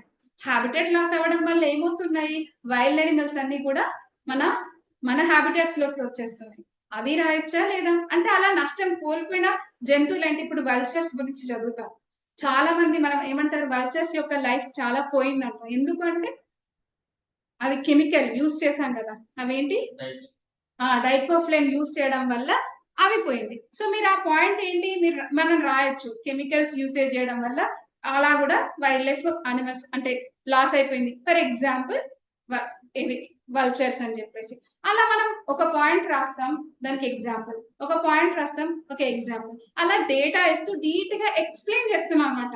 ఎవరన్నా అడిగారు అనుకోండి, మనం వాళ్ళకి ఎంత బాగా ఇలా జరిగింది కాబట్టి ఇలా అయింది, ఇంతమంది చనిపోయారు, ఇలా అయింది కాబట్టి ఇంత లాస్ అయింది, వీళ్ళు లాస్ అయ్యారు అని మనం అలా చెప్తూ ఎక్స్ప్లెయిన్ చేస్తున్నాం అన్నమాట, వివరిస్తున్నాం, క్లారిఫై చేస్తున్నాం, వాళ్ళకి తెలియని వాళ్ళకి కూడా డీటెయిల్డ్ గా ఇన్ఫర్మేషన్ ఇస్తున్నాం అన్నమాట. అర్థమవుతుందండి? ఎంత కాంప్లెక్స్ ప్రొసీజర్ అయినా మనం సింప్లిఫై చేసి ఎక్స్ప్లెయిన్ చేయడం అనేది వివరించడం అన్నమాట, దాన్ని మనం ఎక్స్ప్లెయిన్ అంటాం. Explain Alauddin Khilji's market regulations and discuss their impact. ఇక్కడ డిస్కస్ అని కూడా వచ్చింది. ఓకే, ఎక్స్ప్లెయిన్ అనగానే మనం ఇప్పుడు ఏం చేయాలి, ఆయన ఎన్ని తరహా మార్కెట్ రెగ్యులేషన్స్ తీసుకొచ్చాడు, అవన్నిటిని కూడా పాయింట్ వైజ్ గా చెప్తూ హెడ్డింగ్ ఇవ్వాలండి. అది ఒకటి మార్కెట్ ప్రైస్ రెగ్యులేషన్స్ ఏదో ఉంటది కదా, నేను హిస్టరీ నాది డీల్ కాదు, బట్ ప్రైస్ రెగ్యులేషన్స్ అని చెప్పేసి హెడ్డింగ్, అలా మనం ఆయన ఎన్ని ఇస్తాడో అన్నిటికీ సబ్ హెడ్డింగ్స్ పెట్టుకుంటూ దాంట్లో కంటెంట్ ని అడిషన్ చేసుకుంటూ, కుదిరితే ఎగ్జాంపుల్స్ చెప్పగలిగితే చెప్పుకుంటూ అలా మనం ఎక్స్ప్లెయిన్ చేస్తాం ఆయన మార్కెట్ రెగ్యులేషన్స్ ని. తర్వాత డిస్కస్ అన్నారు. డిస్కస్ అన్నప్పుడు ఇక్కడ పాజిటివ్స్ ఉండొచ్చు, నెగిటివ్స్ ఉండొచ్చు. అది ఆ పాజిటివ్స్ అయితే పాజిటివ్స్ అని పాయింట్లన్నీ రాస్తాం, నెగిటివ్స్ ఉంటే నెగిటివ్స్ కూడా రాస్తాం అనమాట. సో ఎక్స్ప్లెయిన్ అనేది ఒక సింపుల్ థింగ్, మనం కాంప్లెక్స్ ది కూడా చాలా సింపుల్ గా చేసి రాస్తాము. దాంతో పాటు కావాల్సినంత ఎవిడెన్స్ ఎగ్జాంపుల్స్ లిస్ట్ ని కూడా అడిషన్ చేస్తాం. ఓకేనా, కావాల్సిన డేటా అవంతా కూడా వాడతాం. అర్థమైందంటే ఎక్స్ప్లెయిన్ అంటే ఏంటనేది రాయగలుగుతారు కదా, సింపుల్. ఎక్స్ప్లెయిన్ లో పెద్దగా మనం ఆలోచించి ఇందులో ఏదో నెగిటివిటీ ఉంది అని ఆలోచించాల్సిన అవసరం అయితే లేదు. So what is biodiversity? మీకు హ్యాబిటాట్ లాస్, ఫ్రాగ్మెంటేషన్, ఈ న్యాచురల్ కాజెస్, ఆంథ్రోపోజెనిక్ కాజెస్. మీరు ఇక్కడ డయాగ్రామ్ ఇవ్వచ్చు. చెప్పాలంటే లాస్ ఆఫ్ బయోడైవర్సిటీ అని చెప్పేసి ఎలా రాయొచ్చు? న్యాచురల్, ఆంథ్రోపోజెనిక్ అంటే మనం తెలుగులో ఏమంటాం? న్యాచురల్ అంటే ప్రకృతి పరంగా, మానవ పరంగా. అట్లా అంటే ఏమైతుంది, ఇప్పుడు దీంట్లో మనం డీటెయిల్ గా వెళ్ళొచ్చు కదా, ఆంథ్రోపాలజికల్ పెట్టేసి ఇక్కడ మనం ఎన్ని పాయింట్స్ అంటే అన్ని పాయింట్స్ రాసుకోవచ్చు కదా. అంటే ఆ కాస్త మోనోటోనస్ చిన్న పాసిబిలిటీ ఉన్నా మీరు ట్రై ఇలా బొమ్మ ఫ్లో చార్ట్ కానీ ఇలాంటి డయాగ్రామ్స్ కానీ వేశారనుకోండి, అసలు చూడకుండానే అబ్బా ఈ చిన్న సింపుల్ స్టెప్ కానీ మన ఆన్సర్ లో చూసినప్పుడు ఆ ఇంపాక్ట్ వేరే ఉంటుంది. అర్థమవుతుందా? అంటే మనం న్యాచురల్ అలా డివైడ్ చేసి కూడా రాయగలుగుతున్నారు వీళ్ళు అని ఒక క్లారిటీ కూడా వస్తుంది ఎగ్జామినర్. ఆబ్వియస్లీ ఆంధ్రప్రదేశ్ కంటే బోర్డు వస్తే మనకి ఆబ్వియస్లీ రాసేసుకోవచ్చు అన్నమాట. అండ్ ఎప్పుడైనా సరే అంటే ఏదైనా నెగిటివ్ క్వశ్చన్ అడిగినప్పుడు ఇలా లాస్ అవుతుంది కదా అని అడిగినప్పుడు మనం ఎప్పుడు కూడా దీని వల్ల పోయింది, దాని వల్ల పోయింది అని రాయడం కూడా అంతే. కంక్లూజన్ రాసేటప్పుడు మాత్రం in situ conservation, ex situ conservation, like అంటే this type of conservation may ఏమంటారు మనం protect the wildlife or biodiversity, that is the life for the, అంటే మనకి దాని యొక్క గొప్పతనం తెలియాలి. బయోడైవర్సిటీ ఎందుకు ప్రొటెక్ట్ చేసుకోవాలి, లేదంటే సివియర్ మన క్లైమాటిక్ ఇష్యూస్ వస్తూ ఉంటాయి. సో కాబట్టి మనం ఏం చేయాలి అంటే, సో బిఫోర్ కంక్లూడింగ్ అంటే మనకి ఇవన్నీ ఈ రీజన్స్ అన్ని ఓవర్ ఎక్స్ప్లాయిటేషన్ ఇవన్నీ రీజన్స్ చెప్పిన తర్వాత ఇక్కడ మనం however government has taken several initiatives like in situ conservation such as parks ఉంటాయి కదా, ఆ పార్క్స్ పేర్లు మెన్షన్ చేస్తూ, అలాగే ex situ conservation is resulting more positive impact to protect the biodiversity అని మనం కన్క్లూజన్ లో పాజిటివ్ గా వదిలేస్తే ఒక్క 2 లైన్లు, కానీ that answer will be complete అన్నమాట. ఎప్పుడు సమస్యతో ఆన్సర్ ని వదిలేయండి. అంటే వాళ్ళ సమస్యే కదా, బయోడైవర్సిటీ లాస్ అనేది సమస్యే కదా, కానీ దాన్ని మనం కనుక ఇన్ని issues of course yes there is a loss of biodiversity, but ఏంటంటే గవర్నమెంట్ తెలంగాణ గవర్నమెంట్ అని మెన్షన్ చేయండి, కావాలంటే ఇండియన్ గవర్నమెంట్ అని మెన్షన్ చేయండి, లేదా వాళ్ళది వీళ్ళది నీకు గుర్తుకు లేదు అనుకోండి, మామూలుగా గవర్నమెంట్ ఇనిషియేటివ్స్ అని చెప్పి రాయండి, తప్పేముంది. ఓకేనా? ఓకేనా అండి, ఫాలో అవుతున్నారా ఆన్లైన్?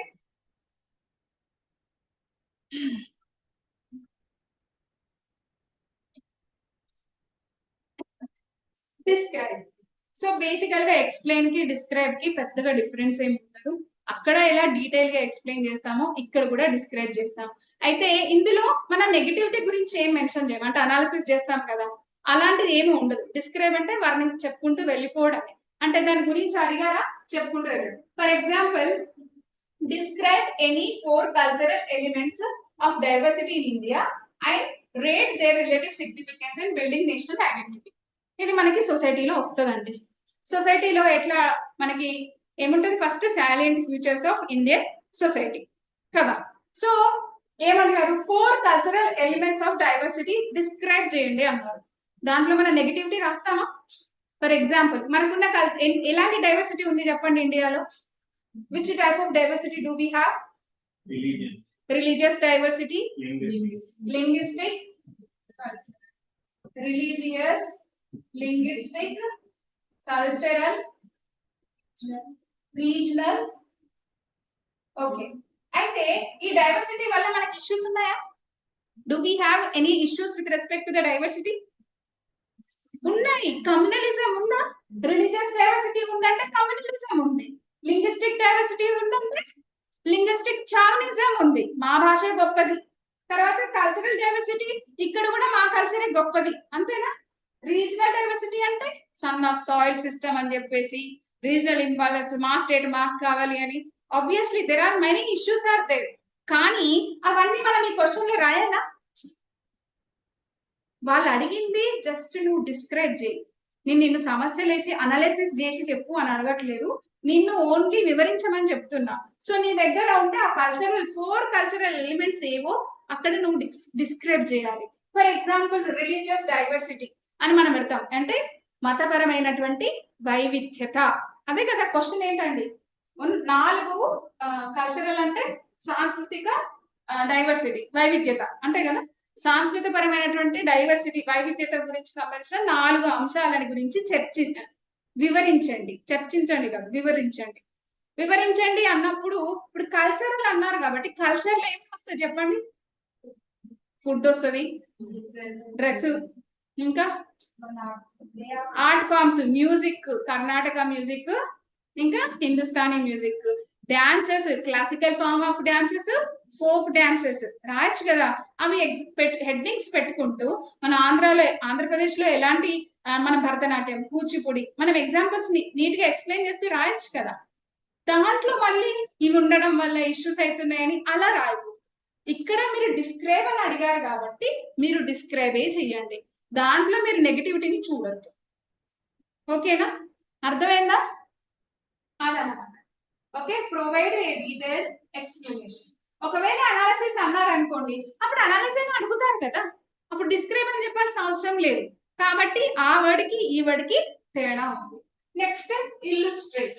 ఇల్లుస్ట్రేట్ అంటే ఏంటి? మనం ఇంకొకటి, ప్రతి వర్డ్ యొక్క జనరల్ మీనింగ్ చూడండి, డిక్షనరీ వెళ్ళి మీనింగ్ చూడండి, ఇంకా క్లారిటీ వస్తుంది. ఎందుకంటే ఆ మీనింగ్ లోనే ఉంటుంది. ఇప్పుడు ఇల్లుస్ట్రేట్ అంటే ఏంటి? ఇక్కడ మనం ఇక్కడ ఎక్స్ప్లెయిన్ చేస్తాం, అయితే ఒక్కొక్కసారి అన్నింటికి ఎగ్జాంపుల్స్ ఉండకపోవచ్చు. కానీ ఎప్పుడైనా ఇల్లుస్ట్రేట్ అని స్పెసిఫిక్ గా మెన్షన్ చేస్తే మనం ప్రతి పాయింట్ కి ఎగ్జాంపుల్ ఇవ్వాలి. అంటే ఎగ్జాంపుల్ లేకుండా రాస్తే ఆ ఆన్సర్ ఇన్కంప్లీట్ అన్నమాట. అర్థమవుతుందా? So for example, communalism arises either due to power struggle or relative deprivation. Argue by giving suitable illustration. లేదా the Constitution of India is a living instrument with capabilities of enormous dynamism. It is a constitution made for a progressive society. Illustrate with a special reference to the expanding horizons of the right to life and personal liberty. In మొత్తం English లో ఉంది, పెద్ద confuse అవ్వకండి. ఇది లేదు, రాజ్యాంగం, మన భారత రాజ్యాంగం అనేది ఒక బ్రతుకుతున్నటువంటి లైఫ్ ఉన్నటువంటి ఒక ఇన్స్ట్రుమెంట్, లివింగ్ ఇన్స్ట్రుమెంట్ అన్నమాట. దానికి చాలా డైనమిజం. అంతేనండి, ఒకప్పుడు మనకి 1950లో ఉన్న రాజ్యాంగం, ఇప్పుడున్న రాజ్యాంగం సేమా అండి? ఆన్లైన్ ఒకప్పుడు మనకున్న రాజ్యాంగం, ఇప్పుడున్న రాజ్యాంగం అలాగే ఇంటాక్ట్ గా, అసలు ఏ మాత్రం అంటే అప్పుడు ఎలా ఉంది ఇప్పుడు అలాగే ఉందా? అంటే లివింగ్ అంటే మార్పు, అంతే కదా. ఒకప్పటికి ఇప్పటికి మన లైఫ్ లో మార్పు వస్తుందంటే ఎవాల్వ్ అవుతున్నట్టే. Yes, our constitution is evolving with the needs of the society కదా. ఓకేనా? సో ఇక్కడ ఈ స్టేట్మెంట్ యొక్క మీనింగ్ అది. సో వాళ్ళు ఏమంటారంటే ఇల్లుస్ట్రేట్, ఏమంటారు? ఇవి ఎగ్జాంపుల్స్ ఇవ్వండి. దేని గురించి? With special reference to the expanding horizons of the right to life and personal Liberty. ఇది ఏ ఆర్టికల్ అండి? Right to life and personal Liberty అనేది ఏ ఆర్టికల్? ఆర్టికల్ 21. సో ఆర్టికల్ 21 ఏం చెప్తుందండి మనకి? Right to life and Liberty ఉందని చెప్తుంది. మరి అది ఒక్కటే స్టేట్మెంట్ ఉందా అప్పటికి ఇప్పటికి? దాంట్లో ఎన్ని జడ్జిమెంట్లు వచ్చి ఉంటాయి, ఎన్ని ఎడిషన్లు జరిగి ఉంటాయి? ఒక ఎగ్జాంపుల్ చెప్తారు ఎవరైనా? కేశవానంద భారతి కేస్ కి రైట్ టు లైఫ్ అండ్ లిబర్టీకి కనెక్షన్ ఉందమ్మా? పుట్టస్వామి, లేటెస్ట్ పుట్టస్వామి. అసలు మనం ఒకప్పుడు ప్రైవసీ అనేది ఒక రైట్ అని మనం అంతకుముందు ఫండమెంట్ మనకి రాజ్యాంగం వచ్చినప్పుడు ఉందా? రైట్ టు ప్రైవసీ అనేది రాజ్యాంగం మనకు మొదట్లో రాసినప్పుడు ఉందా? లేదు. ఎప్పుడైతే పుట్టస్వామి జడ్జిమెంట్ వచ్చిందో అప్పుడు ఈ రైట్ టు లైఫ్ అండ్ లిబర్టీలో రైట్ టు ప్రైవసీని కూడా ఫండమెంటల్ రైట్ గా గుర్తించారు. అంటే ఇది ఇండికేషన్ ఏంటి? మన రాజ్యాంగం ఇంకా బతికి ఉన్న రాజ్యాంగం. ఎందుకంటే మన లైఫ్ అనేది ఎలా ఎవాల్వ్ అవుతుందో, మన అవసరాలు ఎలా మారుతూ వస్తున్నాయో దానికి తగ్గట్టుగా మన రాజ్యాంగం అనేది డైనమిక్ గా మారుతూనే ఉంది. అయితే ఈ విషయాన్ని ఈ ఆర్టికల్ ద్వారా వేరియస్ జడ్జిమెంట్స్ ద్వారా ఎక్స్ప్లెయిన్ చేయండి అని అడుగుతున్నారు. అర్థమవుతుందా? అంటే మీరు ఇల్లుస్ట్రేట్ చేసేటప్పుడు తప్పకుండా జడ్జిమెంట్స్ ని ఎగ్జాంపుల్స్ గా చెప్పాలి. ఒకవేళ మీరు జడ్జిమెంట్స్ చెప్పకుండా ఎస్ అక్కడ రైట్ టు ప్రైవసీ ఉంది, ఇంకేమొస్తాయండి? ఇంకేమొస్తాయి? రైట్ టు ఎడ్యుకేషన్ ఎప్పుడు వచ్చింది? ఆర్టికల్ 21A, అది కూడా ఇందులో పాటుగానే వచ్చింది కదా. సో ఇవేంటి? ఇవన్నీ ఇందులో ఈ right to privacy, right to life and Liberty అనేది ఎక్స్పాండ్ అవుతూ వచ్చింది కదా విత్ టైం. అంటే మనం అక్కడ ఏవేవి ఎక్స్పాండ్ అవుతూ వచ్చాయి అవన్నీ ఇక్కడ లిస్ట్ చేయాల్సిందే, ఎగ్జాంపుల్స్ గా రాయాల్సిందే కదా. అలా అని మేడం ఎన్ని రాయమంటారా అంటే కనీసం మినిమం ఒక 5 పాయింట్స్ రాయాలి కదా. ఆ జడ్జిమెంట్ రాయాలి, దాని వల్ల ఎక్స్పాన్షన్ అయినటువంటి ఆ రైట్ ఏంటో కూడా రాయాలి. అర్థమవుతుందా? ఇల్లుస్ట్రేట్ అంటే ఎగ్జాంపుల్స్ ఇవ్వకుండా రాస్తే మన answer incomplete. Okay, so tension పడకుండా కొన్ని ఎగ్జాంపుల్స్ ఇద్దాం. Okay, Maneka Gandhi. So due process మీద మనకు ఆల్రెడీ ప్రిలిమ్స్ లో క్వశ్చన్ వచ్చింది. సో మనకు అప్పట్లో ఏముండేది? ప్రొసీజర్ ఎస్టాబ్లిష్డ్ బై లా అనేది ఉండేది. కానీ డ్యూ ప్రాసెస్ అనేది ఏ జడ్జిమెంట్ ద్వారా వచ్చిందంటే మేనకా గాంధీ కేసు ద్వారా మనకి ప్రొసీజర్ ఎస్టాబ్లిష్డ్ లా కాస్త ప్రొసీజర్ డ్యూ ప్రాసెస్ లా అనేది వచ్చింది. తర్వాత right to education, right to privacy, Puttaswamy judgment ఇది లేటెస్ట్ కదా. Recognition of LGBTQ rights, Subhash Kumar. Okay, pollution free air కూడా. మరి కాలంలో ఎంత పొల్యూషన్ అంటే అసలు ఒక్కొక్కసారి ఆ పొల్యూషన్ తోటి ఎన్ని రోజులు బతుకుతామని డౌట్ వస్తుంది. కానీ అలాంటి పొల్యూటెడ్ ఫ్రీ ఎయిర్ ఉండాలడం కూడా మన రైట్ టు లైఫ్ లో ఒక ఫండమెంటల్ రైటే. అవునా కదా? బేసికల్ గా పాపం రైట్ టు హెల్త్ కూడా ఇద్దాం అనుకుంది, కానీ మన దగ్గర గవర్నమెంట్ దగ్గర బడ్జెట్ లేదు కాబట్టి అంత బడ్జెట్ పెట్టలేమని చెప్పేసి యూనివర్సల్ హెల్త్ కవరేజ్ ఇవ్వాలనుకున్నారు కదా. So there are barriers. ఏం బ్యారియర్స్? మనకి ఎకనామీ అంటే ఫండింగ్ ప్రాబ్లం అవుతుందని దాని వల్ల అందులో పెట్టలేదు. Right to education, right to health, right to అసలు చెప్పాలంటే మనకి మీరు చూడండి లక్ష్మీకాంత్ బుక్ తీస్తే మీరు అక్కడ right to life and Liberty దగ్గర సుప్రీంకోర్టు జడ్జిమెంట్స్ నుంచి ఎన్నో ఎవాల్వ్ అవుతూ వస్తూ ఉంటాయి కదా. రైట్ టు సైలెన్స్ ఉందా అండి? రైట్ టు సైలెన్స్ ఉందా? ఫ్రీడమ్ ఆఫ్ సైలెన్స్ ఉందా? రైట్ టు ఉంటే మీరు చూడండి వెళ్ళిన తర్వాత. అంటే అవన్నీ కూడా మనకి కాన్స్టిట్యూషన్ ఎప్పుడైతే 1950 నుంచి ఇక్కడి వరకు కూడా అవి ఎవాల్వ్ అవుతూ వచ్చాయి మన టైమ్స్ తగ్గట్టుగా.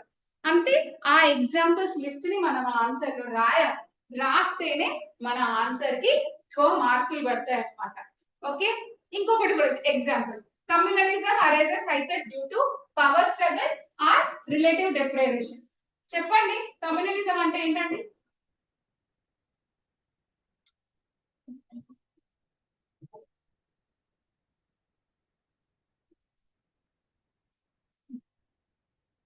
కమ్యూనలిజం అంటే ఏంటండి? ఐడియా ఉందా అమ్మా? కమ్యూనిటీ. కమ్యూనలిజం అనేది మతపరంగా వచ్చే డిస్క్రిమినేషన్ అన్నమాట. ఓకేనా? మనం రిలీజియస్ డైవర్సిటీ అనుకున్నామా? మతపరమైనటువంటి వైవిధ్యత ఉండడం వల్ల వచ్చే ఒక ఇష్యూ, అది కమ్యూనలిజం, మతతత్వం అంటాం. అంతేనా? మతతత్వం అంటే ఇక్కడ ఏమవుతుంది? ఇది ఎక్స్ట్రీమ్ ఫామ్. అంటే మీరు ఒక కమ్యూనిటీ, అంటే మీరు ఈ కమ్యూనిటీలో ఉండడం వల్ల మాకు ఉన్న సమస్యలకి మీరే కారణం. మీ రిలీజియస్, మీ సోషల్, మీ పొలిటికల్ ఇంట్రెస్ట్ మా రిలీజియస్, మా పొలిటికల్, మా ఎకనామిక్ ఇంట్రెస్ట్ పడదు. మా సమస్యలకి మీరే కారణం. ఇలా ఒక రకమైన ధోరణి, మతతత్వ ధోరణి. అర్థమవుతుందా? సో అది ఎందుకు జరుగుతుంది అంటే పవర్ కోసం అన్న జరుగుతుందంట, లేదంటే రిలేటివ్ గా డిప్రైవేషన్ ఉండడం వలన జరుగుతుంది. దాన్ని మీరు ఆర్గ్యూ చేయండి ఎగ్జాంపుల్స్ తో అంటున్నారు. అంటే మనము ఫర్ ఎగ్జాంపుల్ పవర్ స్ట్రగుల్ గురించి మాట్లాడుకుంటే ఇండిపెండెన్స్ ముందుకు వెళ్దాం. బ్రిటిషర్స్ మనల్ని ఏ విధంగా రెచ్చగొట్టారు పవర్ కోసం? వాళ్ళ పవర్ కోసం మన దగ్గర కమ్యూనల్ ఇష్యూస్ తీసుకొచ్చారా లేదా? డివైడెండ్ పాలసీ తెచ్చారా లేదా? కమ్యూనల్ ఎలక్టరేట్ తీసుకొచ్చారా లేదా? అంటే రిలీజియన్ ని బేస్ చేసుకొని వాడికి ఓటిస్తావు, నాకు ఓటు ఇయ్యను అనే కదా ఒక రకమైన మనకి డివైడ్ అండ్ రూల్ పాలసీ తీసుకొచ్చారు. దేనికోసం తెచ్చారు? వాళ్ళు పవర్ లో ఉండడానికే కదా. రాయొచ్చా ఎగ్జాంపుల్? ఎక్స్ప్లెయిన్ చేయొచ్చా? రిలేటివ్ డిప్రైవేషన్ అంటే ఓకే, ఎంప్లాయ్మెంట్ ఆపర్చునిటీస్ మాకు రావట్లేదు, మీకు వస్తున్నాయి, మీరే మా ఆపర్చునిటీస్ అంతా తీసేసుకుంటున్నారు. అలా ఈ ఇండిపెండెన్స్ వచ్చిన తర్వాత ఏమైనా ఇష్యూస్ జరిగాయా? అసలు బాబ్రీ మసీద్ ఇష్యూ ఎందుకు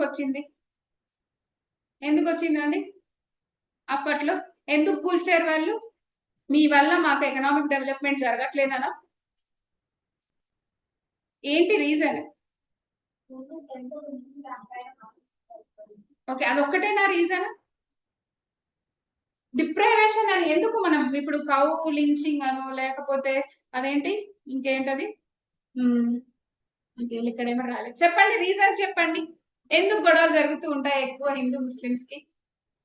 కల్చర్ ఒకటి పక్కకు పెట్టండి. ఈజ్ ఇట్ కంప్లీట్లీ కల్చరే అంటారా? సమస్య కల్చరే అంటారా? ఇప్పుడు మనం చూస్తాం కదా, ఆ మధ్య పిఎం నరేంద్ర మోడీ గారు కొన్ని అవార్డ్స్ ఇచ్చారు. అందులో ఒక ఊరు నుంచి, వాళ్ళు ముస్లిం కానీ దే ఫాలో సమ్, అతనేంటి మొత్తం అంటే అట్టే వేసుకుంటాడు, ఏంటంటే దౌతి కట్టుకొని మరీ వస్తాడు అబ్బాయి, యంగ్ అబ్బాయి. వాళ్ళ తాత ఏదో, నేను సరిగ్గా గుర్తు పెట్టుకోలేదండి, సమ్ వాద్యకారులు వాళ్ళు టెంపుల్లో చేస్తారు, కానీ దే ఆర్ ముస్లిమ్స్. మరి ఒక ముస్లిం అయింది ఒక టెంపుల్లో ఆ వాద్యం అంటే ఫాలో అవుతున్నారంటే కల్చర్ సమస్య అంటారా? చెప్పండి. సమస్య ఏంటంటే పావర్టీ, రిలేటివ్ డిప్రైవేషన్ అంటే ఏంటి అసలు? మేడం ఎన్నిసార్లు రిలేటివ్ డిప్రైవేషన్ అంటుంది? అసలు what you mean by relative deprivation? Deprivation వేరు, రిలేటివ్ డిప్రైవేషన్ వేరు. ఇప్పుడు నేను పేదవాన్ని అవ్వడం వేరు నాన్న, కానీ నేను వాళ్ళతో కంపేర్ చేసుకుని పొరుగుంటి మంగళగౌరి వేసుకున్న గొలుసు చూడు అని అట్లా నేను కంపేర్ చేసుకున్నాను అనుకో, రిలేటివ్ గా నేను డిప్రైవేషన్ లో ఉన్నట్టు. అవునా? ఇప్పుడు ఒక మతం వాళ్ళు, ఒక కమ్యూనిటీ వాళ్ళు ఇంకో కమ్యూనిటీతో, నీకు అన్ని ఉన్నాయి, తినడానికి తిండి గుడ్డ అన్ని ఉన్నాయి, బేసిక్ కమ్యూనిటీస్ అన్ని ఫుల్ఫిల్ అవుతున్నాయి, కానీ వాడితో పోల్చుకుంటే నాకు ఇంకే లేదు, నేను ఇంకా రిచ్ కాలేదు, నా ప్రాబ్లం కి నువ్వే అని నువ్వు అన్నావంటే అప్పుడు ఇష్యూ రేజ్ అవుతుందా రాదా? అవునా కదా? సో రిలేటివ్ డిప్రైవేషన్ అంటే ఏంటంటే సమస్య పావర్టీయో, డిప్రైవేషన్ అంటే ఏం లేకపోవడం అనేది కాదు సమస్య, వాడితో కంపేర్ చేసుకున్నప్పుడు నాకు తక్కువగా ఉందే అనే సమస్య వల్ల వచ్చిందే ఈ కమ్యూనలిజం అంటున్నారు అక్కడ. అర్థమవుతుందా? సో ఇప్పుడు ఈ క్వశ్చన్ రాసేటప్పుడు మీరు ఎగ్జాంపుల్స్ ఇవ్వాలి. ఎగ్జామ్స్ ఇవ్వలేకపోతే కష్టం. అప్పుడు మనం ఆర్ ఆప్షన్ ఉంటుంది కదా, ఆర్ ఆప్షన్ వాడుకోవాలి. యూపీఎస్సీ అయితే ఆప్షన్ ఏ ఉండదు, కాబట్టి మీరు చచ్చినట్టు ఉన్న ఎగ్జాంపుల్స్ ఏవో వెతుక్కొచ్చి రాయాలి. అర్థమవుతుందా? కౌలించింగ్ ఎందుకు చేస్తున్నారు, ఎందుకు జరుగుతుంది అంటే కొన్ని రకంగా చెప్పాలంటే కావాలని వాంటెడ్ గా చేసేవి ఉన్నాయి కొన్ని ఇష్యూస్. ఓకేనా? అవి ఎందుకు చేస్తున్నారంటే that might be because of the relative deprivation. ఓకేనా? మీరు ఇంకా ఆలోచించండి. మీరు న్యూస్ పేపర్ చదివేటప్పుడు ఏమైనా వచ్చింది అనుకో, మేడం అప్పుడు ఏదో రిలేటివ్ డిప్రైవేషన్ అన్నారు, ఏదైనా ఇష్యూ జరుగుతుంది, వాళ్ళు బాగానే అంటారు, వీళ్ళు బాగానే అంటారు, కానీ గొడవలు పెట్టుకుంటారు, అరే ఇదే అయి ఉండొచ్చు అని మీరు కనెక్ట్ చేసుకోవచ్చు. ఓకేనా? అలా. సో ఇది అంటే నేను ఇంకా టైం అంటే డీటెయిల్ గా చెప్పొచ్చు, బట్ మనం మిగతా వాటి క్వశ్చన్స్ కి వెళ్ళిపోతాం. ఎగ్జామ్ ఏంటంటే పరిశీలిస్తాం మనం. ఎగ్జామినర్ ఎట్లా చేస్తాడు చెప్పండి? ప్రతిదీ ఎగ్జామిన్ చేస్తాడా లేదా? సో క్వశ్చన్ ఇచ్చినప్పుడు కూడా అలాగే ఉంటది, ఎగ్జామిన్ చేస్తారు. ఏంటి? Probe deeper into the topic, deep గా అందులోకి వెళ్ళిపోయి మనం ఇన్వెస్టిగేషన్ చేసి పడేయాలన్నమాట. ఫర్ ఎగ్జాంపుల్ ఇది అందరికి తెలిసిన క్వశ్చన్, చాలా హ్యాపీగా చెప్పొచ్చు మీరు. Examine the survival and continuity of Harappan culture in the present times. లేదా examine the contribution of Satavahanas లేదా కుతుబ్ షాహీస్, ఇష్టం మీరు ఏమైనా రాసుకుంటారు, for the development of the literature. అంటే ఎగ్జామిన్ చేయాలి, మనం పరిశీలించాలి. ఇప్పుడు హరప్పన్ అయితే అందరికీ తెలుసు కదా. Examine survival and continuity. Harappan culture ఇంకా కంటిన్యూటీగా ఉందా, ఇంకా సర్వైవ్ అవుతుందా? పరిశీలించి చెప్పండి మీరు. ఇప్పుడు ఈ టాపిక్ మీద పరిశీలించి చెప్పాలి. ఉందా? ఏముంది చెప్పండి. మనం వాళ్ళ ఇప్పటికి ఏం కంటిన్యూ చేస్తున్నాం?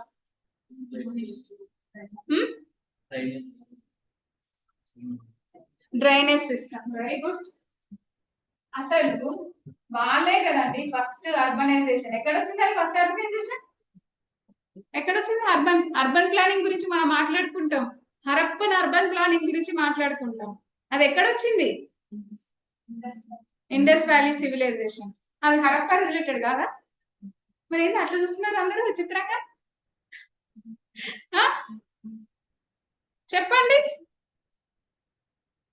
Harappan survival and continuity of Harappan culture ఇప్పటికీ ఉందా లేదా? హరప్పాలో ఏమేమి ఉంటాయి చెప్పండి. కల్చర్ ఏమేమి ఉంటుంది? ఇండస్ వ్యాలీ సివిలైజేషన్ లో ఏమేమి కల్చర్ ఉంది చెప్పండి. ఇల్లే మొన్నే కదా ప్రిలిమ్స్ అయిపోయింది. ఏమేమి ఉందండి కల్చరు? లిప్స్టిక్స్ మనం ఇప్పుడు వాడుతున్నామా, వాళ్ళు అప్పుడు వాడారా? మరి వాళ్ళు ఆర్నమెంట్స్ మనం ఇప్పుడే వేసుకుంటున్నామా, వాళ్ళు అప్పుడే వేసుకున్నారా? టౌన్ ప్లానింగ్ మనం ఇప్పుడే చేస్తున్నామా, వాళ్ళు అప్పుడు చేస్తున్నారా? వాళ్ళది ఇంకో రకంగా డ్రైనేజ్ సిస్టమ్ బాగుంది. అవునా? అవునా కాదా? మన డ్రైనేజ్ ఒక వర్షం గట్టిగా పడిందంటే బాబోయ్ ఇంటి నుంచి బయటకు వెళ్ళలేము. అవునా కాదా? బట్ వాళ్ళు ఎంత బాగున్నారు పాపం. కానీ అంటే ఎగ్జామిన్ చేయమంటున్నారు కదా, అంటే ఇన్వెస్టిగేషన్ చేయాలి. ఆ కీ ఫ్యాక్ట్స్ ఓన్లీ ఎగ్జామిన్ అంటే అది ఉంది ఉంది ఉన్నాయి ఉన్నాయి అని చెప్పడమేనా? ఏమైనా సమస్యలు కూడా చెప్పాలా? వాళ్ళు ఎన్నిసార్లు మనకు ఒక థియరీ ఉంటది, ఎందుకు డిక్లైన్ అయింది అంటే ఏమని ఉంటది? వన్ ఆఫ్ ద థియరీ ఏంటంటే ఎక్కువ ఫ్లడ్స్ వస్తూనే ఉన్నాయి అయినా కూలిపోతుంది మళ్ళీ కట్టుకుంటారు. అంటే ఒక సమస్య వచ్చినప్పుడు 2 సార్లు ఫెయిల్ అవుతున్నాం అంటే 3వ సారి దాన్ని కాపాడుకోవాలి, అడ్రస్ చేయాలి. కానీ వీళ్ళు చేశారా? చేయలేదు. అంటే మనం అట్లా చెప్పాల్సి వస్తుంది అనమాట. ఎగ్జామిన్ చేయండి అంటే ఎస్ వాళ్ళ కల్చర్ ని మనం ఫాలో అవుతున్నాం. అలా అని చెప్పేసి ఫ్లడ్స్ వచ్చిన ప్రతిసారి మళ్ళీ అది పోయిందని మళ్ళీ అక్కడే కట్టుకుంటున్నామా? లేదు. దానికి తగ్గట్టుగా మనం ఆ బ్యారియర్స్ అంటూ అంటే ఏం వేస్తారండి? ఫ్లడ్స్ రాకుండా ఉండాలంటే ఏం చేయాలి? చెట్లు పెంచొచ్చు. ఇంకేమంటారు? ఎన్క్రోచ్మెంట్, అవేంటి ఎంబాంక్మెంట్స్ అంటారా? కడతారు కదా. అలాగే సీ లెవెల్స్ దగ్గర కూడా పెద్ద పెద్ద కట్టడాలాగా కడతారు. వాటర్ లెవెల్ పెద్దగా అక్కడ ఆగిపోవాలని చెప్పేసి డ్యామ్స్ కట్టొచ్చు. సో అవి మనం ఏంటి వీళ్ళ దగ్గర నుంచి వాళ్ళు ఫెయిల్ అవ్వడానికి కారణాన్ని మనం కంటిన్యూ చేయలేదు, మనం అక్కడ అడ్రస్ చేసుకున్నాం. అర్థమవుతుందా? అంటే ఇలా ఎగ్జామిన్ అని చెప్పినప్పుడు ఓకే వాళ్ళ సర్వైవల్ కంటిన్యూటీకి ఏవైతే పాజిటివ్స్ ఏవైతే ఇప్పటికీ ఉన్నాయో అవన్నీ మనం రాసుకోవచ్చు. ఇప్పుడు మీరు ఇక్కడ ఎలా రాయాలి తెలుసా? ఎన్ని రకాల ఫీల్డ్స్ ఉంటాయి? ఎకనామికల్, సోషల్, పొలిటికల్, కల్చరల్, ఇలా డివైడ్ చేసి రాయాలండి ఆన్సర్. అలా రాస్తే మీకు ఎక్కువ పాయింట్స్ వస్తాయి. ఎకనామికల్, కాటన్ ఎవరు ఫస్ట్ యూజ్ చేశారండి? కాటన్ ఎవరు యూజ్ చేశారు ఫస్ట్? కాటన్ ఎవరు? పోట్రీ ఎవరు యూజ్ చేశారు?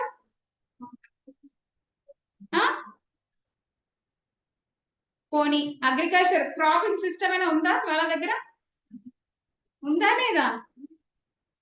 Doubt doubt doubt doubt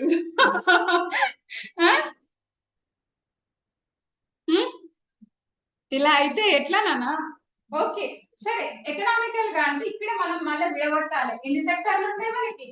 agriculture, industrial, service sector. ఇక్కడ పోర్ట్స్ అటు ఇప్పుడు ట్రేడ్ ఉందా? ట్రేడ్ మనం కంటిన్యూ చేస్తున్నామా? రాయొచ్చా? ఇంకా అగ్రికల్చర్ పంట క్రాపింగ్ సిస్టమ్ ఉందా? ఉంది. ఇండస్ట్రీస్ బీడ్ సిస్టమ్ అని చెప్పేసి ఉందా?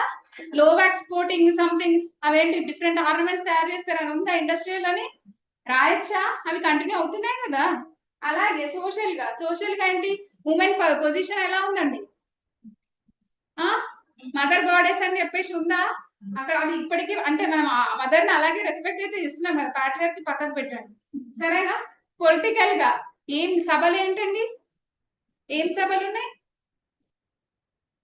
లోక్సభ రాజ్యసభ కాదండి. ఆ టైంలో ఏమైనా ఉన్నాయా పొలిటికల్ రిప్రజెంటేషన్ ఉమెన్ ఉందా ఆ టైంలో? మీరు చదువుకోండి, మీరు మీకు హిస్టరీ అవ్వకపోతే హిస్టరీ చదివేటప్పుడు ఇవన్నీ నేను ఈ ఆస్పెక్ట్ లో చదివి చూడండి, సూపర్ గా కనిపిస్తుంది అప్పుడు ఆ సబ్జెక్ట్. ఓకేనా? కల్చరల్ బరియల్ ప్రాక్టీసెస్ ఉందా మనకి? ఇప్పుడు కూడా మనం ఫాలో అవుతున్నామా లేదా? సో ఆ కంటిన్యూటీ గురించి ఇవన్నీ రాయించారు మీరు ఎగ్జాంపుల్స్ ఇస్తూ. సభ సమితి, ఎస్ వెరీ గుడ్. అవి అవి ఇప్పటికి కూడా ఉంది అంటే మనకి ఉమెన్ పార్టిసిపేషన్ ఉందా లేదా? అది కంటిన్యూ అవుతుంది కదా? ఏమి సి యాక్చువల్ గా తెలుసా, చాలా అసలు ఇది చాలా మంచి ఇంట్రెస్టింగ్ గా మనం చదువుకోవచ్చు. అసలు చదివే విధానం తెలియాలి కానీ చదివితే ఎంత బాగుంటుందో సబ్జెక్ట్స్. టైం సరిపోవట్లేదని బాధపడతాం మేము. ఎగ్జామ్ అంటే కంట్రిబ్యూషన్ ఆఫ్ శాతవాహనస్ ఎవరిదైనా సరే, లిటరేచర్ కుతుబ్ షాహీస్ అనుకో, శాతవాహనస్ అనుకో, అక్కడ ఏం చేస్తాం, వాళ్ళు ఇచ్చిన కంట్రిబ్యూషన్ అంతా పాజిటివ్ గా రాస్తాం. అలాగే వాళ్ళ సమస్యలు కూడా ఉంటాయి. అంటే ఫర్ ఎగ్జాంపుల్ సంస్కృతికి ప్రయారిటీ ఇచ్చి ప్రాకృతికి ప్రయారిటీ ఇవ్వలేదు, లేకపోతే తెలుగుకి ప్రయారిటీ ఇవ్వలేదు, అలా ఉండే నెగటివ్స్ ని మనం ఎగ్జామిన్ అని చెప్పినప్పుడు వాళ్ళతో ఇష్యూస్ ఏవైతే ఉంటాయో ఆ ఇష్యూస్ ని కూడా మనం మెన్షన్ చేయాలన్నమాట. అర్థమైందా? ఒక రకంగా చెప్పాలంటే పాజిటివ్స్ ఏంటి, నెగిటివ్స్ ఏంటి, అండ్ వే ఫార్వర్డ్. ఒకటి ఎట్ ద ఎండ్ ఎప్పుడు కూడా ఇష్యూతో ఎప్పుడు క్లోజ్ చేయకూడదు, అది మనం ఆల్రెడీ డిస్కస్ చేసుకున్నాం. ఎంత చేసినా వీళ్ళ కంట్రిబ్యూషన్ సిగ్నిఫికెంట్ అని చెప్పేసి మనం అలా పాజిటివ్ గా రాయాలి. అర్థమవుతుందా? Online follow అవుతున్నారమ్మా? ఓకే, ఓపిక ఉండాలి కదా. అనలైజ్ అంటే ఆ ఎగ్జామినర్ కి ఒకప్పుడు పాపం ఎక్కువగా అనలైజ్ అని ఇచ్చేవాళ్ళు, దాన్ని కాస్త తీసేసి ఎగ్జామిన్ అని పెట్టిరు అంతే. ఆ వర్డ్ ఈ వర్డ్ కి ఆల్మోస్ట్ అంతే కంటెంట్ రాస్తాం. So break the issue into construct parts రాస్తాం. లుక్ ఇన్ ద ఇక్కడ వేయలేదు. అనలైజ్ అన్నప్పుడు మనం ప్రోస్, కాన్స్, తర్వాత వే ఫార్వర్డ్ అని చెప్పేసి రాస్తాం. ఇంట్రొడక్షన్, ఓకేనా? ఈ ఇంట్రొడక్షన్ లో కంక్లూజన్ లో అయితే అలవాటు చేసుకోవాలి, ఏం వచ్చినా రాకపోయినా. ఇంట్రొడక్షన్ లో చాలా లెంతీగా రాయొద్దు. కొంతమంది రాస్తారు ఇంట్రొడక్షన్ మొత్తం పేజీ రాస్తారు, హాఫ్ పేజీ రాస్తారు. అంత రాస్తే మెయిన్ కంటెంట్ ఎప్పుడు రాస్తాం మనం? అర్థమైందా? సో ఇంట్రొడక్షన్ మాక్సిమం 3 లైన్స్ కంటే ఎక్కువ పెట్టుకోవద్దు, కంక్లూజన్ కూడా అంతే. సో మిగతాదంతా మెయిన్ ప్రోస్ కాన్స్ లో రాస్తాం. Analyse the social conditions of Andhra Pradesh during the time of Satavahana.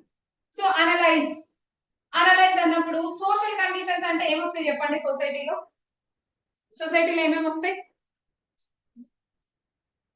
Social conditions అంటే ఏమేమి రాయాలి? ఆన్లైన్ ఉన్నారా? సోషల్ కండిషన్స్ అంటే ఏమేమి రాయాలి? ఆన్లైన్ వాళ్ళు ఉన్నారా?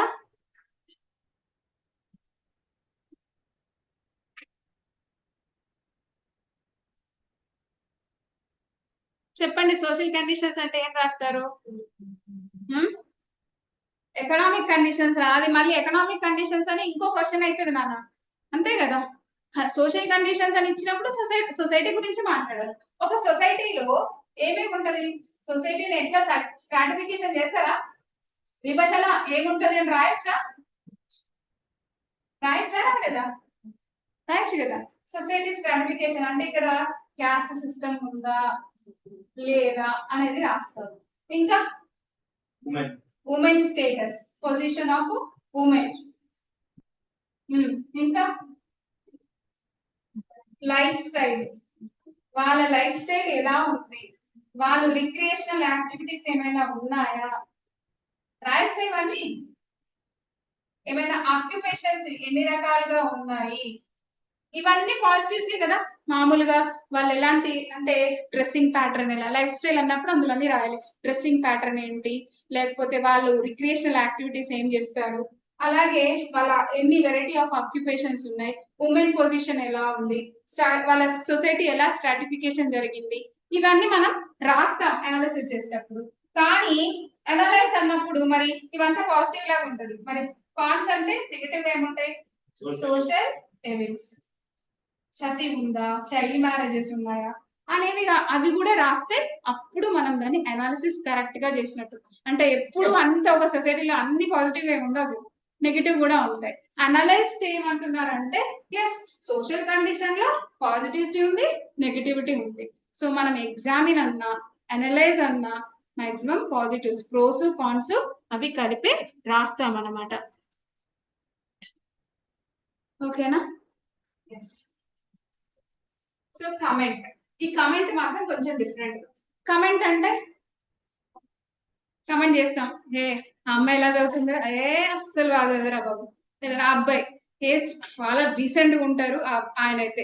అంటే మనం ఒక్కొక్కరిని వాళ్ళ మీద కమెంట్ అట్లా పాస్ చేసి మన ఒపీనియన్ చెప్తాం కదా.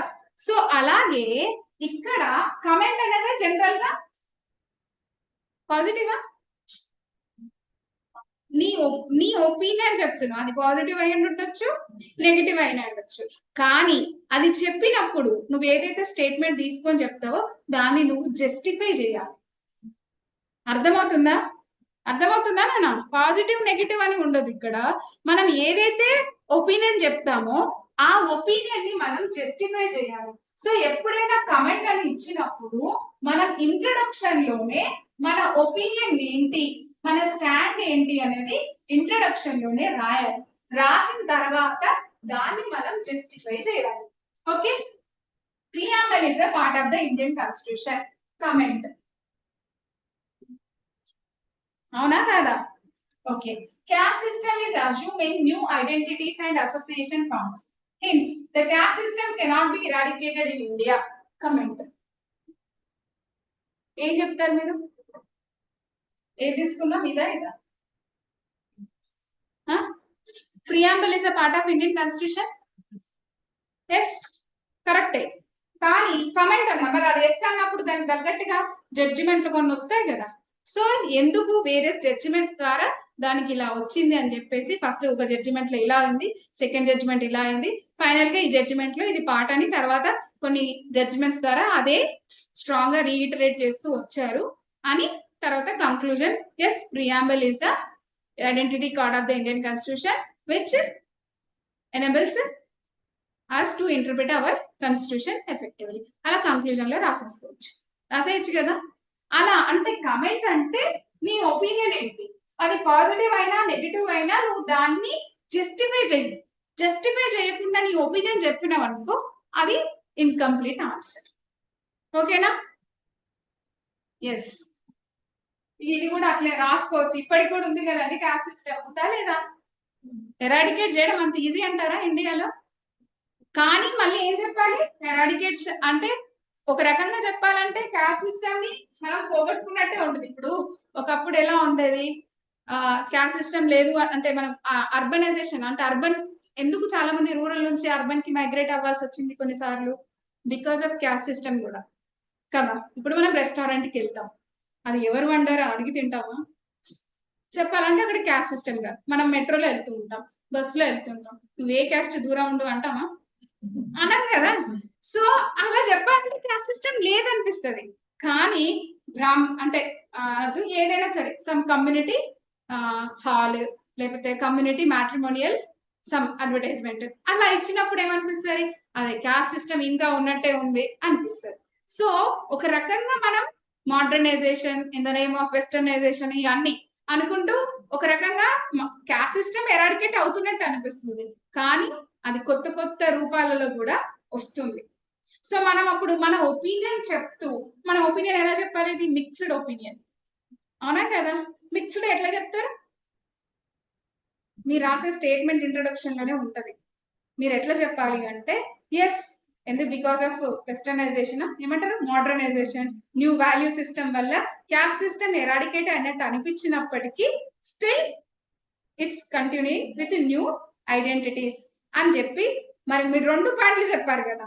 ఏమని చెప్పారు, ఎరాడికేట్ అవుతుంది అన్నట్టుగా అనిపిస్తుంది అన్నారు కాబట్టి దానికి మీరు ఎగ్జాంపుల్స్ ఇవ్వాలి. అర్థమవుతుందా ఈ question?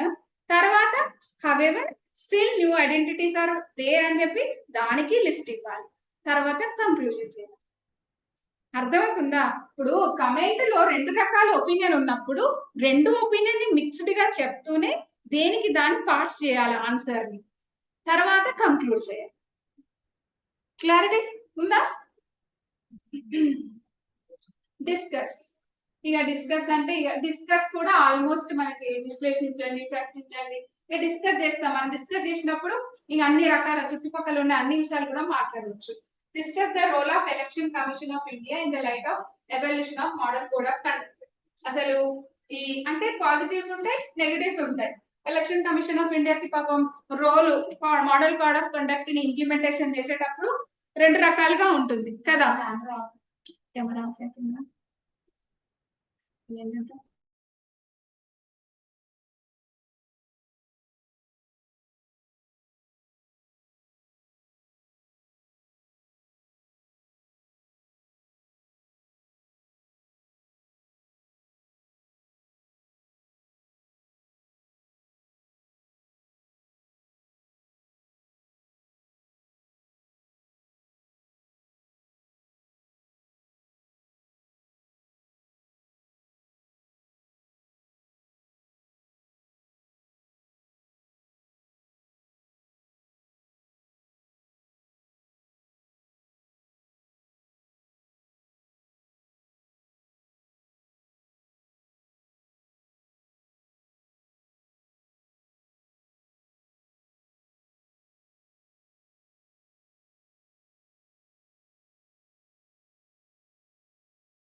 Okay yeah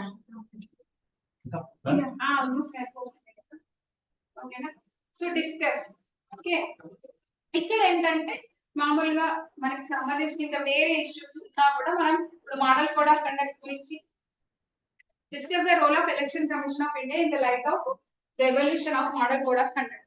so Election Commission of India role అంటే ఎలా ఎవాల్వ్ అవుతూ వచ్చింది, దానివల్ల మోడల్ కోడ్ ఆఫ్ కండక్ట్ కూడా ఎంత స్ట్రాంగ్ గా అయ్యింది అని మనం పాజిటివ్ గా రాస్తాం. అలాగే మరి మోడల్ కోడ్ ఆఫ్ కండక్ట్ అనేది ఇంప్లిమెంటేషన్ లో కూడా ఇష్యూస్ ఉన్నాయి కదా, సో దాని యొక్క డ్రాబ్యాక్స్ కూడా రాస్తాం. అలా అని డ్రాబ్యాక్స్ తో కంక్లూడ్ చేస్తామా? లేదు. దానికి కూడా మనం ఏంటి, చాలా మంది అడుగుతారు కదా మోడల్ కోడ్ ఆఫ్ కండక్ట్ ని లీగలైజ్ చేయాలని అంటూ ఉంటారు. కానీ చేయగలుగుతామా అండి? చేస్తే పాసిబుల్ అవుతుందా? ఎలక్షన్స్ కండక్ట్ చేయగలుగుతామా? తెలుసా మోడల్ కోడ్ ఆఫ్ కండక్ట్ గురించి? మొన్ననే ఎలక్షన్స్ అయ్యాయి కదా. ఎందుకు ఇది ఇచ్చానంటే క్వశ్చన్ ఎక్స్పెక్ట్ చేయొచ్చు అనగా అలా పెట్టాను నేను. సో ఇందులో కూడా మనం ప్రోస్ కాన్స్ సజెషన్స్ అలా కన్క్లూజన్ లాగా ఇవ్వాలి. ఎస్టిమేట్. ఎస్టిమేట్ ఆర్ అసెస్ అని కూడా అంటారు. అసెస్ అంటే ఏంటంటే ఒకటి జరిగిపోయిన ఇన్సిడెంట్ ఉంటది, ఒకవేళ జరిగిపోయిన ప్రోగ్రామ్ ఉంటది, ఆ ప్రోగ్రామ్ ఎంత వరకు వర్కౌట్ అయింది అని అడగడానికి వాడుతూ ఉంటారు. ఫర్ ఎగ్జాంపుల్ మనకి ఎల్పిజి రిఫార్మ్స్ వచ్చి 1990s లో వచ్చింది. అప్పటి నుంచి ఇప్పటి వరకు పావర్టీ తగ్గిందా లేదా, ఇన్ఈక్వాలిటీస్ తగ్గినాయా లేదా, ఇలా అసెస్ చేయండి అని అడుగుతారు.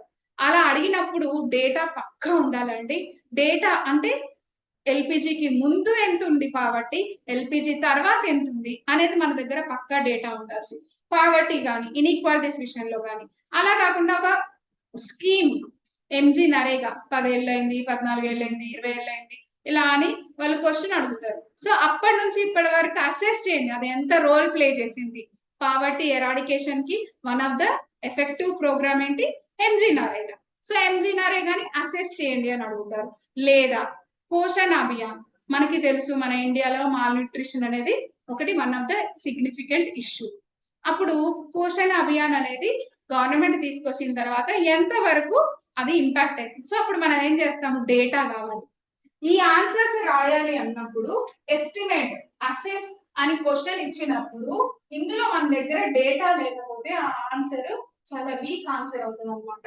అంటే వాళ్ళు ఎంత చేశారు అంటే ఇప్పుడు ఇదైతే హిస్టరీలో అనుకోండి, ఆర్య సమాజ్ కానీ బ్రహ్మ సమాజ్ కానీ వాళ్ళ సోషల్ అవేకనింగ్ లో ఎలా హెల్ప్ చేశారు అంటే వాళ్ళ కంట్రిబ్యూషన్ రాయాలి. అంటే అందరిని యూనిటీ చేసిండ్రు, లేకపోతే రేషనలైజేషన్ తీసుకొచ్చిర్రు, అవన్నీ మనం ఎగ్జాంపుల్ తో రాసినట్టుగానే అదే ఎకానమీ రిలేటెడ్, సొసైటీ రిలేటెడ్ ఇలాంటి క్వశ్చన్స్ ఇచ్చి అసెస్ అని అడిగినప్పుడు మన దగ్గర పక్క డేటా ఉండాలి. ఓకేనా? సో అది అలా రాయాలి. నెక్స్ట్ లాస్ట్ ఇది చాలా దీంతో అయిపోతుంది.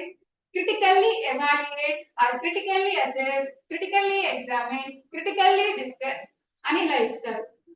అయితే ఇక్కడ క్రిటిక్ అంటేనే నెగిటివ్ కదా, విమర్శ.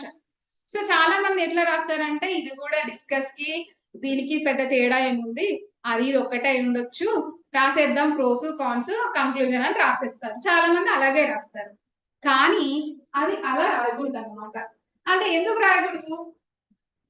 క్రిటిక్ ఎవాల్యుయేట్ అంటే మీ ఆన్సరే ఫస్ట్ నెగటివ్ పాయింట్స్ రాయాలి. అంటే మీ పాయింట్ రాసేటప్పుడు మీరు ఈ ఏదైతే అడుగుతున్నారో దాన్ని క్రిటిసిజం చేస్తూ ఫస్ట్ రాయాలన్నమాట.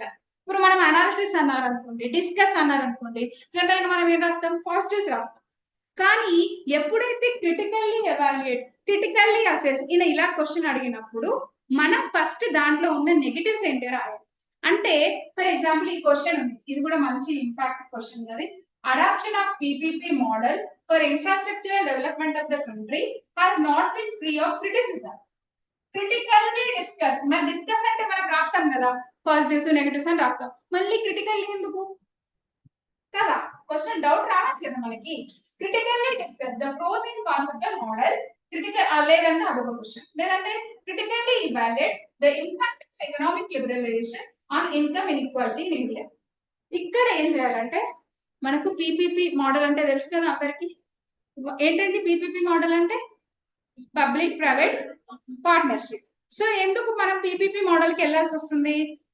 జనరల్ గా ఫండింగ్ ఇష్యూ. గవర్నమెంట్ దగ్గర అంత ఫండింగ్ ఉండదు, మనకు కావాల్సినేమో చాలా లాంగ్ గెస్టేషన్ పీరియడ్ ఉన్నటువంటి ఇన్ఫ్రాస్ట్రక్చరల్ ప్రాజెక్ట్స్.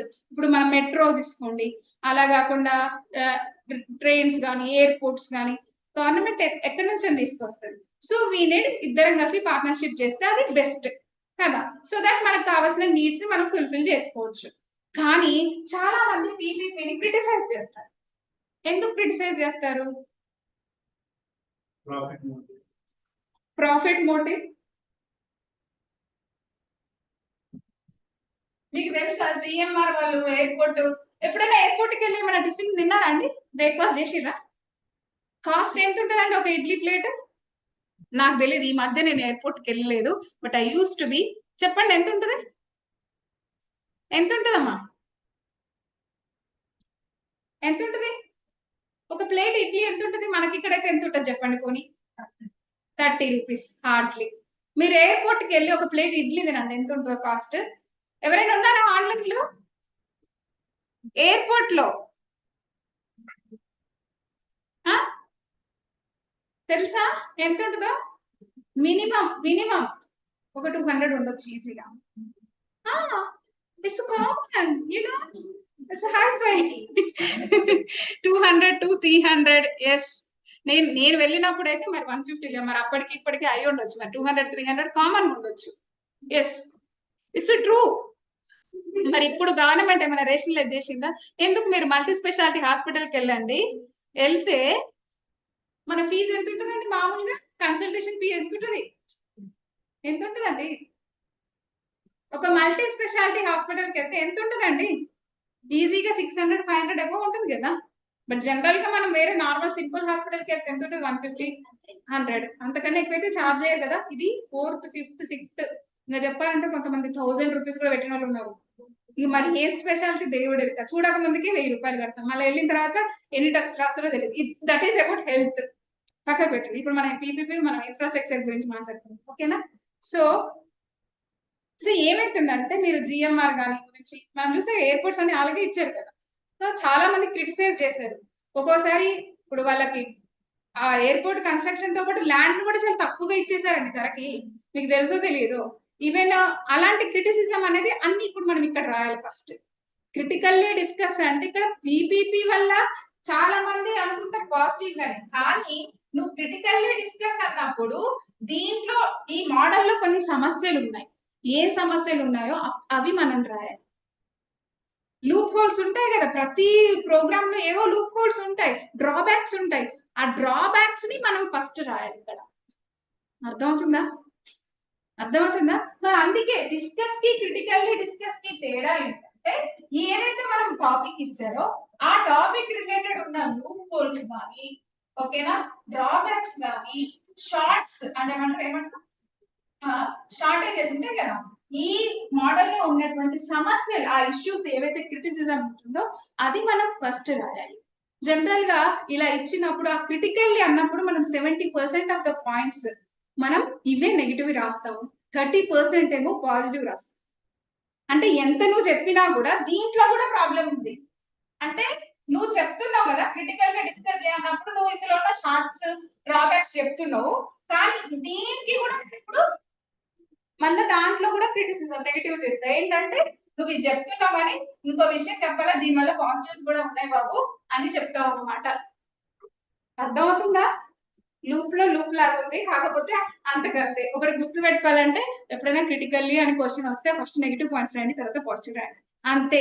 అంత ఎక్కువ బైండ్ పెట్టి ఇదంతా ఇంద్రబాబు అని ఆలోచించకండి. జనరల్ గా డిస్కస్, అనలైజ్, ఎగ్జామిన్ అలా ఇచ్చినప్పుడు మామూలుగా మనం పాజిటివ్స్ రాసి తర్వాత నెగిటివ్స్ రాస్తాము, తర్వాత కొన్ని సజెషన్స్ ఇస్తాం, క్లోజ్ చేస్తాం. కానీ ఇలా క్రిటికల్లీ అని అడిగినప్పుడు ఫస్ట్ ఆ ఇచ్చిన క్వశ్చన్ లో, అంటే వాళ్ళు ఏదిని గురించి క్రిటిసిజం చేయాలనుకుంటున్నారు ఆ క్రిటిసిజం ని మీరు ఫస్ట్ రాసేయండి, తర్వాత దాంట్లో ఉన్న పాజిటివ్స్ రాయండి, తర్వాత మీరు ఏమైనా సలహాలు ఇవ్వండి, క్లోజ్ చేసేయండి. ఓకేనా? అర్థమైందా?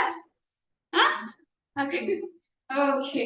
సో అదన్నమాట. సో ఇక్కడ పీపీపీ మోడల్ కి ఒక పెద్ద ఆన్సర్ ఉంది, నాకు అంత ఓపిక లేదు. బట్ సో మనం ఇక్కడ రాసేది, ఇక్కడ బేసిక్ గా రెగ్యులేటరీ ఫ్రేమ్వర్క్ అనేది ఉండదు ప్రాపర్ గా, limited participation of private sector, insufficient risk transfer, lack of competition, దాంట్లో సెలెక్టెడ్ వాళ్ళకి ఇచ్చుకుంటారు, పబ్లిక్ కన్సల్టేషన్ ఏం చెయ్యరు, ఇవన్నీ జనరల్ గా అనుకుంటాం కదా, వాళ్ళకే ఇచ్చుకున్నారు టెండర్, మనకు వాళ్ళకి రాలేదు, మనం క్రిటిసైజ్ చేస్తూ ఉంటాం కదా.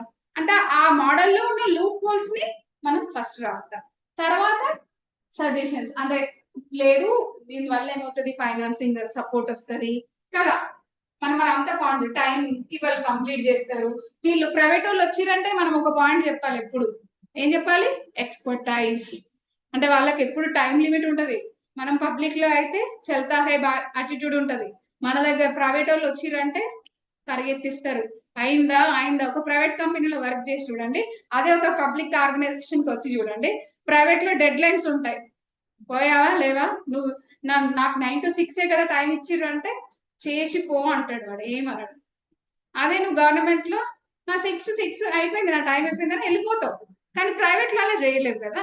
సో ప్రైవేట్ లో వచ్చినప్పుడు నీకు ఇక్కడ టైం ది అయిపోతాయి, ఎక్స్పర్టైజ్ ని తీసుకొస్తారు, అర్థమైందా, ఫండింగ్ దొరుకుతుంది. సో ఇవన్నీ పాజిటివ్స్. సో మనం పాజిటివ్స్ కూడా రాస్తాం. అయితే మనం ఏవైతే ఇష్యూస్ చెప్పామో ఆ ఇష్యూని అడ్రస్ చేస్తూ సొల్యూషన్ ఇవ్వాలి. ఇప్పుడు నువ్వు చెప్పావు రెగ్యులేటరీ ఫ్రేమ్వర్క్ సరిగ్గా లేదు, సో తీసుకొస్తామని రాయాలి, తీసుకురావాలని రాయాలి. అలా మనం ఏవైతే ఇష్యూస్ గురించి మాట్లాడతామో వాటిని మనం సజెషన్ లో చెప్పి దాన్ని క్లోజ్ చేయాలన్నమాట. అర్థమైందా? సో నేను ఎందుకంటే ఒక ఆన్సర్ తీసుకొని డీటెయిల్ గా చెప్తే మిగతా అన్ని చెప్పలేను, అందుకే నేను అలా క్వశ్చన్స్ మట్టికి అట్లా పెట్టుకొని వచ్చాను. బట్ హోప్ మీకు అందరికైతే క్లారిటీ వచ్చింది కదా. అనలైజ్, ఇల్లుస్ట్రేట్, ఎలుసిడేట్ అంటే ఎలుసిడేట్ కూడా డీటెయిల్ గా ఎక్స్ప్లెయిన్ ఇవ్వడమే, దాంట్లో కూడా మనం నెగిటివ్ గురించి ఏమి మాట్లాడాల్సిన అవసరం లేదు. ఎలాబరేట్ అంటే కూడా అది, ఓకేనా. ఎన్యూమరేట్ ఏంటంటే ఇక్కడ లిస్ట్ అవుట్ చేయాలి, జస్ట్ నంబరింగ్ చేసుకుంటూ ఇది ఇది ఇది ఇది అని పాయింట్ వైజ్ గా చెప్పుకుంటూ వెళ్ళిపోవడమే, దాంట్లో కూడా నెగిటివిటీ ఏమి ఉండదు. సో ఎలాబరేట్ అంటే డీటెయిల్ గా ఎలాబరేట్ చేస్తూ ఎక్స్ప్లెయిన్ చేయడమే అనమాట. ఓకేనా. So that is about the keywords. ఇప్పటి వరకు చెప్పుకున్న దాంట్లో ఏమైనా డౌట్స్ ఉన్నాయా? ఆన్లైన్ ఏమైనా డౌట్స్ ఉన్నాయమ్మా? ఏమైనా డౌట్స్ ఉన్నాయా? సో సరే, ఇక ఇప్పటికే ఎక్కువైపోయి ఉండొచ్చు. సో మీకు అందరికి తెలుసు మనకి ఇచ్చిన పేపర్ ప్యాటర్న్ అయితే ఇలా ఇచ్చారు, ఒక యూపీఎస్సీ ఆప్షనల్ తరీకాలో ఇచ్చారు. వీళ్ళు ఆల్రెడీ ఎస్ఐకి రేపట్లో ఒకసారి డిస్కషన్ చేస్తారు, 9 ఎస్ఐలు ఇస్తారు, మీరు 3 ఎస్ఐలు రాయాలి. ఇక సివిల్ సర్వీసెస్ లో అయితే 2 ఎస్ఐలు రాస్తారు. ఇది రెండు కంపల్సరీ అని చెప్పి ఇచ్చారు క్వశ్చన్లు, అంటే 6 కంపల్సరీ క్వశ్చన్స్ రాయాలి. అది సెక్షన్ వైజ్ కి ఇస్తాడా, చాప్టర్ వైజ్ కి ఇస్తాడా, మనం Indian history paper 2 question paper చూసే వరకు మనకు తెలియదు. కాబట్టి మనం అన్ని క్వశ్చన్స్ నేర్చుకుంటే మంచిది. అయితే సైన్స్ అండ్ టెక్ లో మనకి 2 పార్ట్స్ వచ్చేసి సైన్స్ అండ్ టెక్ ఉంటుంది. ఒక పార్ట్ డేటా ఇంటర్ప్రిటేషన్. ఆ 2 పార్ట్లు యాజ్ ఇట్ ఈస్ గా అన్నిట్లాగా సేమ్ ఇస్తాడు. కానీ మనకి డేటా ఇంటర్ప్రిటేషన్ వచ్చేసరికి ఏమవుతుందంటే 30 క్వశ్చన్స్ ఇస్తారండి. ఆ 30లో మనం 25 అటెంప్ట్ చేయాలి. ప్రతి క్వశ్చన్ కి 2 మార్క్స్ ఉంటుంది. సో ఇది మీకు తెలియాలి, ఎందుకంటే చాలా మందికి ఇందులో కూడా 5 క్వశ్చన్స్ ఇస్తారేమోనని అజంప్షన్ చేసుకుంటారు.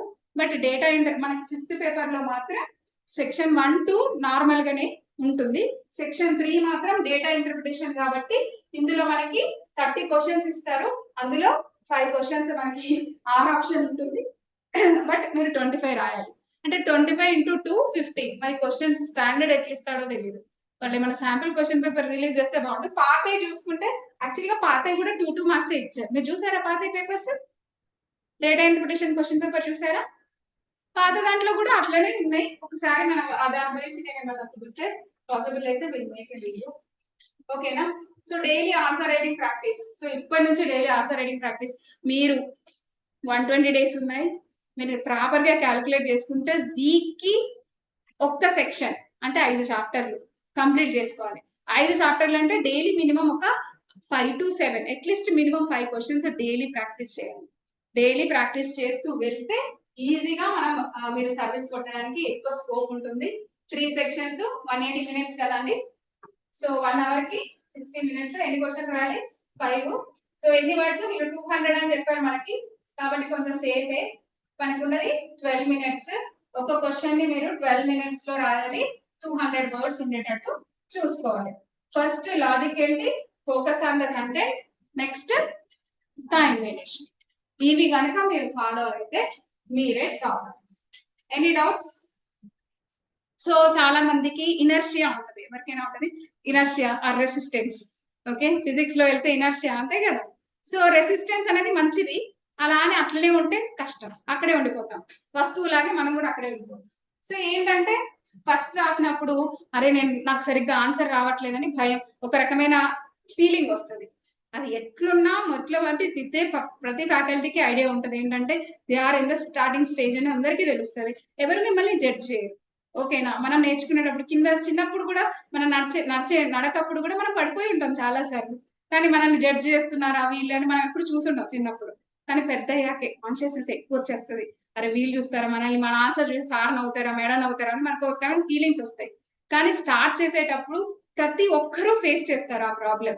కాబట్టి మీరు ఏం చేయాలంటే ఏదేమైనా నేను రాసి తీరుతా, 5 క్వశ్చన్లు పక్కా రాసి తీరుతా అని గట్టిగా మీరు మైండ్ లో పెట్టుకోండి. ఆన్సర్స్ రాయండి.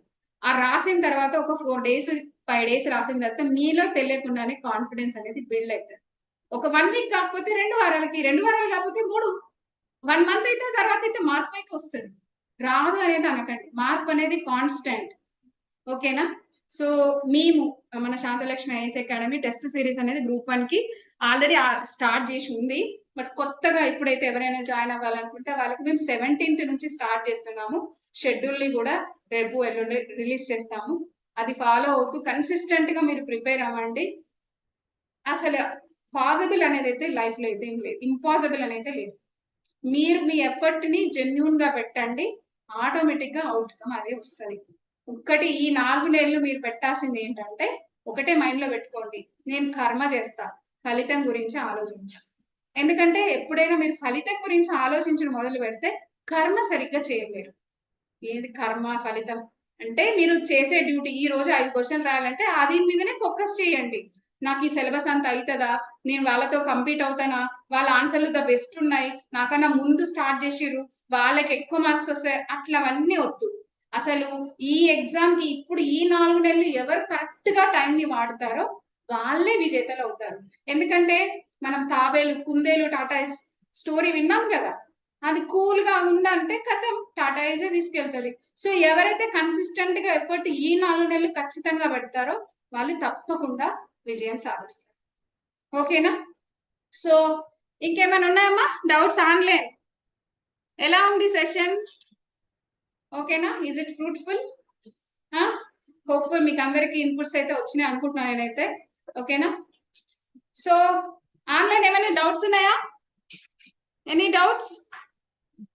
ఏం డౌట్స్ లేకపోతే విల్ క్లోజ్ ద సెషన్ అన్న. Okay, yeah. సో ఎవరైనా టెస్ట్ సిరీస్ జాయిన్ అయి ఉంటే you can call to our number 94022737. ఓకేనా? రేపు ఎస్ఏ సెషన్ కూడా ఉందండి. ఎస్ఏ సెషన్ కూడా అటెండ్ అవ్వండి. అంటే only general answers, question and answer writing కాదు, ఎస్ఏ కూడా మన తలరాతని తారుమారు చేస్తుంది. ఎందుకంటే అది 150 మార్క్స్, 3 ఎస్ఏలు. స్కిల్ వచ్చిందా మంచిగా కింగ్ లాగా మనకి 120+ వస్తాయి. స్కిల్ రాలేదా ఎక్కడో 40లో 30లో వేసేస్తారు. మన ర్యాంక్ మనం 4-5 పేపర్లు ఎంత బాగా లాక్కొచ్చినా ఎస్ఏ కనుక పోయిందనుకో మనం ఏం చేయలేదు. కాబట్టి అది కూడా అంటే ఎస్ఏకి నిజంగా చెప్పాలంటే ఒక స్కిల్.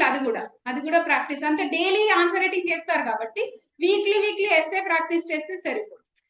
అది తెలియకుండానే బై ప్రోడక్ట్ గా వచ్చేస్తుంది అది ప్రాక్టీస్ చేస్తూ ఉంటే. ఓకేనా?